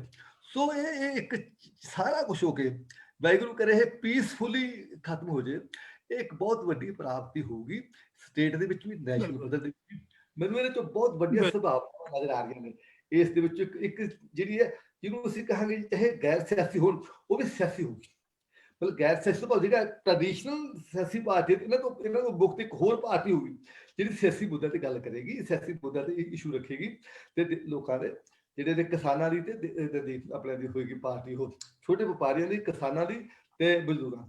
ਉਹਦੀ ਲੋੜ ਹੈਗੀ ਸਮੇਂ ਦੀ। ਵਿਕਟਰੀ ਹਿਊਗੋ ਨੇ ਕਿਹਾ ਕਿ nobody can stop the idea, the time of which has come. ਮੇਰੇ ਹਿਸਾਬ ਨਾਲ ਉਸ ਆਈਡੀਆ ਦਾ ਟਾਈਮ ਆ ਗਿਆ ਜਿਹੜਾ ਹੁਣ ਫਰਮੈਂਟ ਹੋਊਗਾ। ਸੋ ਮੈਂ ਸਾਰਿਆਂ ਲਈ ਇਹ ਕਹਿਣਾ ਕਿ ਜਾਬਤੇ, ਅਨੁਸ਼ਾਸਨ ਤੇ ਜਿਹੜੇ ਲੀਡਰਸ਼ਿਪ ਦੇ ਵਿੱਚ ਵਿਸ਼ਵਾਸ ਰੱਖੋ। ਮੇਰੇ ਵੀਰ ਕਿਸਾਨੋ ਜਿਹੜੇ ਐਜੀਟੇਸ਼ਨ 'ਚ ਬੈਠੇ ਹੋ, ਕਿ ਉਹਨਾਂ ਜਿਹੜੇ ਤੁਹਾਡੇ ਲੀਡਰ ਨੇ ਉਹਨਾਂ ਨੂੰ ਕ੍ਰਿਟੀਸਾਈਜ਼ ਨਾ ਕਰੋ। ਉਹ ਰੱਬ ਦੀ ਦੇਵਤੇ ਨੇ, ਉਹ ਤੋਂ ਕਿਤੇ ਗਲਤੀ ਵੀ ਹੋ ਜਾਂਦੀ ਹੈ, ਲੇਕਿਨ ਤੁਸੀਂ ਉਹਨਾਂ ਦੀ ਜੇ ਲੀਡਰਸ਼ਿਪ ਦੀ ਵਿਸ਼ਵਾਸ ਨਹੀਂ ਕਰੋਗੇ, ਮੋਰਚਾ ਖਰਾਬ ਹੋ ਜਾਊਗਾ। ਉਹਨਾਂ ਤੇ ਵਿਸ਼ਵਾਸ ਕਰੋ, ਉਹਦੇ ਮੁਤਾਬਕ ਚੱਲੋ। ਵਾਹਿਗੁਰੂ ਕਰੇ ਤੁਹਾਨੂੰ ਅਕਾਲ ਪੁਰਖ ਚੜ੍ਹਦੀ ਕਲਾ 'ਚ ਰੱਖੇ, ਤੁਹਾਡੀ ਕਾਮਯਾਬੀ। ਹਾਂਜੀ ਭਾਈ, ਹੋਰ ਕਿਸੇ ਨੇ ਕੋਈ ਗੱਲਬਾਤ ਕਰਨੀ ਹੈ ਰਣਜੀਤ ਭਾਈ ਜਾਂ ਅਮਰਜੀਤ ਤੁਹਾਡੇ ਜੋ? ਭਾਜੀ ਟਾਈਮ ਆਪਾਂ ਓਵਰ ਹੋ ਗਿਆ ਅੱਜ, ਥੋੜਾ ਜਿਹਾ ਤੁਸੀਂ ਕਰੋ ਰੈਪ ਅਪ ਹੁਣ। ਸੋ ਦੋਸਤੋ, ਜਿਸ ਤਰੀਕੇ ਦੇ ਨਾਲ ਹਿੰਦੂਤਵ ਦਾ ਪੱਤਾ ਉੱਥੇ ਖੇਡਣ ਦੀ ਕੋਸ਼ਿਸ਼ ਕੀਤੀ ਜਾ ਰਹੀ ਸੀਗੀ, ਤੇ ਜਿਵੇਂ ਹੁਣ ਸਾਰੇ ਧਰਮਾਂ ਦੇ, ਜਾਤਾਂ ਦੇ ਲੋਕ ਇਕੱਠੇ ਹੋ ਕੇ ਕਿਸਾਨ ਅੰਦੋਲਨ ਦੇ ਵਿੱਚ ਆਏ, ਉਹਨਾਂ ਨੇ ਇੱਕ ਤਰ੍ਹਾਂ ਦੀ ਨਾਲ ਫੂਕ ਕੱਢ ਦਿੱਤੀ ਹੈਗੀ ਹੈ ਇਸ ਚੀਜ਼ ਦੀ। ਜਿਵੇਂ ਵੰਡੀਆਂ ਪਾਉਣ ਦੀ ਕੋਸ਼ਿਸ਼ ਇਹਨਾਂ ਨੇ ਕੀਤੀ ਸੀਗੀ, ਉਸ ਚੀਜ਼ ਨੂੰ ਲੋਕਾਂ ਨੇ ਨਕਾਰ ਦਿੱਤਾ ਹੈਗਾ, ਕਦੇ ਧਰਮ ਦੇ ਨਾਂ ਤੇ, ਕਦੇ ਸਿੱਖ ਦੇ ਨਾਂ ਤੇ, ਕਦੇ ਹਿੰਦੂ ਦੇ ਨਾਂ ਤੇ। ਪਰ ਜਿਸ ਤਰੀਕੇ ਦੀਆਂ ਫੋਟੋ ਅੱਜ ਸੋਸ਼ਲ ਮੀਡੀਆ ਤੇ ਵਾਇਰਲ ਹੋ ਰਹੀਆਂ ਹੈਗੀਆਂ ਵੀ ਇੱਕ ਸਿੱਖ ਹਿੰਦੂ ਨੂੰ ਰੋਟੀ ਖਵਾ ਰਿਹਾ, ਹਿੰਦੂ ਸਿੱਖ ਨੂੰ ਪਾਣੀ ਪਿਆ ਰਿਹਾ ਹੈਗਾ, ਸੋ ਇਹ ਚੀਜ਼ਾਂ ਮੈਂ ਸਮਝਦਾ ਕਿ ਬਹੁਤ ਚੰਗੀਆਂ ਹੈਗੀਆਂ। ਸੋ ਇਹਦੇ ਨਾਲ ਜਿਵੇਂ ਬਾਈ ਜੀ ਹੋਰਾਂ ਨੇ, ਹਾਂਜੀ ਸਿੱਧੂ ਸਾਹਿਬ ਕੋ ਹੈ, ਇੱਕ ਮੈਂ ਇਹ ਗੱਲ ਕਰਨੀ ਸੀ ਕਿ ਜਿਵੇਂ ਇਹਨਾਂ ਨੇ ਜਿਹੜਾ ਕਿਸਾਨ ਏਕਤਾ ਜਿਹੜਾ ਉਹ ਚਲਾਇਆ ਨਾ social media the IT cell ਬਣਾਇਆ, ਕਿ ਇੱਕ ਇਸ ਤਰ੍ਹਾਂ ਹੀ ਮੈਂ ਪਹਿਲਾਂ ਵੀ ਸੁਝਾਅ ਦਿੱਤਾ ਸੀ ਕਿ ਇੱਕ ਕਿਸਾਨ ਜਿਹੜਾ ਨਾ ਆਪਣਾ ਉਹ ਚੈਨਲ ਸ਼ੁਰੂ ਕਰਦਾ, ਜਿਹਦੇ ਤੇ 24 ਘੰਟੇ ਕਿਸਾਨਾਂ ਦੇ ਮਾਮਲੇ, ਖੇਤੀ ਦੇ ਮਾਮਲੇ, ਹੋਰ ਸਾਰੇ ਮਾਮਲੇ ਜਿਹੜੇ ਸਾਰੇ ਉਹ ਕਿਸਾਨ ਚੈਨਲ ਦਾ ਚੱਲਣਾ ਇੱਕ ਬਹੁਤ ਜ਼ਰੂਰੀ ਹੈ। ਸਪੋਰਟਸ ਚੈਨਲ ਚੱਲ ਰਹੇ ਨੇ, ਫੈਮਿਲੀ ਚੈਨਲ ਚੱਲ ਰਹੇ ਨੇ, ਫਲਾਣੇ। ਇਹਦੇ ਤੇ ਚਾਹੇ ਕੋਈ ਅਮਰੀਕਨ ਭਾਈ ਤੁਸੀਂ ਥੋੜੀ ਜਥੇਬੰਦੀ ਕੋਈ ਅੱਗੇ ਆਓ, ਕੋਈ ਹੋਰ ਆਓ, ਕਿ ਕਿਸਾਨ ਚੈਨਲ ਚੱਲਣਾ ਚਾਹੀਦਾ। ਕਿਸਾਨ ਚੈਨਲ ਚੱਲਣਾ ਬਹੁਤ ਉਹਦੀ ਵੱਡੀ ਪ੍ਰਾਪਤੀ ਹੋਗੀ। ਮੇਰੀ ਇਹ last he. Thank you sir. ਤਾਂ ਦੋਸਤੋ, ਗਲਤ ਪੇਜ ਵੀ, ਜਿਵੇਂ ਫੰਡਿੰਗ ਦੀ ਗੱਲ ਹੋਈ ਸੀ ਨਾ, ਵੀ ਕੋਈ ਯੂਨਾਈਟਿਡ ਸਿੱਖਸ ਦੇ ਨਾਂ ਤੇ ਬਣਾ ਰਿਹਾ, ਕੋਈ ਖਾਲਸਾ ਏਡ ਦੇ ਨਾਂ ਤੇ ਬਣਾ ਰਿਹਾ ਹੈਗਾ, ਪੈਸੇ ਇਕੱਠੇ ਕਰਨ ਵਾਸਤੇ ਸੋਸ਼ਲ ਮੀਡੀਆ ਤੇ ਗੋ ਫੰਡ ਮੀ ਜੇ ਵੋ। ਸੋ ਉਹਨਾਂ ਚੀਜ਼ਾਂ ਤੋਂ ਬਚੋ, ਪੈਸਾ ਉੱਥੇ ਆਲਰੇਡੀ ਬਹੁਤ ਜਾ ਰਿਹਾ ਹੈਗਾ। ਸੋ ਜੇ ਕਿਸੇ ਨੂੰ ਭੇਜਣਾ ਹੈਗਾ ਤਾਂ ਸਿੱਧੇ ਆਪਦੇ ਹੱਥੀਂ ਭੇਜੋ, ਤਾਂ ਕਿ ਕਿਸੇ ਗਲਤ ਅਨਸਰ ਦੇ ਹੱਥ ਨਾ ਜਾਵੇ। ਸੋ ਅੱਜ ਦੀ ਚਰਚਾ ਦੇ ਵਿੱਚ ਸਾਡੇ ਨਾਲ ਸਰਦਾਰ ਹਰਕੇਸ਼ ਸਿੰਘ ਸਿੱਧੂ ਹੋਰੀ ਸ਼ਾਮਲ ਹੋਏ, ਮੈਂ ਤਹਿ ਦਿਲ ਤੋਂ ਸ਼ੁਕਰਗੁਜ਼ਾਰ ਹਾਂ। ਸੋ ਇਸੇ ਤਰੀਕੇ ਦੇ ਨਾਲ ਬਾਈ ਜੀ ਅਮਰਜੀਤ ਸੈਕਰਾਮੈਂਟੋ ਵਾਲੇ, ਬਾਈ ਰਣਜੀਤ ਗਿੱਲ ਹੋਰੀ, ਤੇ ਨਾਲ ਦੀ ਨਾਲ ਟੈਕਨੀਕਲ ਟੀਮ ਦੇ ਮੈਂਬਰ ਬਲਜਿੰਦਰ ਉਬੀ ਹੋਰਾਂ ਦਾ ਮੈਂ ਬਹੁਤ ਬਹੁਤ ਸ਼ੁਕਰਗੁਜ਼ਾਰ ਹਾਂ, ਜਿਨ੍ਹਾਂ ਨੇ ਅੱਜ ਦਾ ਪ੍ਰੋਗਰਾਮ ਬਹੁਤ ਵਧੀਆ ਅੱਛੇ ਤਰੀਕੇ ਨਾਲ ਚਲਾਇਆ। ਸੋ ਜੇ ਬੋਲਦਿਆਂ ਤੋਂ ਕੋਈ ਗੱਲ ਵੱਧ ਘੱਟ ਬੋਲੀ ਹੋਏ ਤਾਂ ਅਸੀਂ ਹੱਥ ਜੋੜ ਕੇ ਮਾਫੀ ਮੰਗਦੇ ਹਾਂ। ਸੋ ਕਿਸਾਨ ਮੋਰਚਾ ਜਿੰਦਾਬਾਦ, ਜੈ ਜਵਾਨ ਜੈ ਜਵਾਨ ਜੈ ਕਿਸਾਨ। ਥੈਂਕ ਯੂ ਕਿਸਾਨ ਮੋਰਚਾ, ਕਿਸਾਨ ਏਕਤਾ ਜਿੰਦਾਬਾਦ। ਧੰਨਵਾਦ। ਕਿਸਾਨ ਏਕਤਾ ਜਿੰਦਾਬਾਦ ਜੀ। ਹਾਂ, ਥੈਂਕ ਯੂ ਨੀਡੇ ਬਾਜੀ, thank you, thanks for hosting. ਬਹੁਤ ਅੱਛਾ ਰਿਹਾ। Thank you, Sidhu Saab. So nice. So nice ਤੁਹਾਡੀ ਮਿਹਰਬਾਨੀ, ਤੁਹਾਡੇ ਬੜੇ ਭਰਾਵਾਂ ਦੀ ਮਿਹਰਬਾਨੀ ਹੈ ਤੁਹਾਡੇ ਗਰੁੱਪ ਕਰਕੇ। ਥੈਂਕ ਯੂ ਸਿੱਧੂ, ਬਹੁਤ ਬਹੁਤ ਧੰਨਵਾਦ ਜੀ। ਥੈਂਕ ਯੂ ਜੀ। ਇਨਕਲਾਬ ਜਿੰਦਾਬਾਦ, ਕਿਸਾਨ ਏਕਤਾ ਜਿੰਦਾਬਾਦ। ਜਿੰਦਾਬਾਦ। ਜਿੰਦਾਬਾਦ। ਥੈਂਕ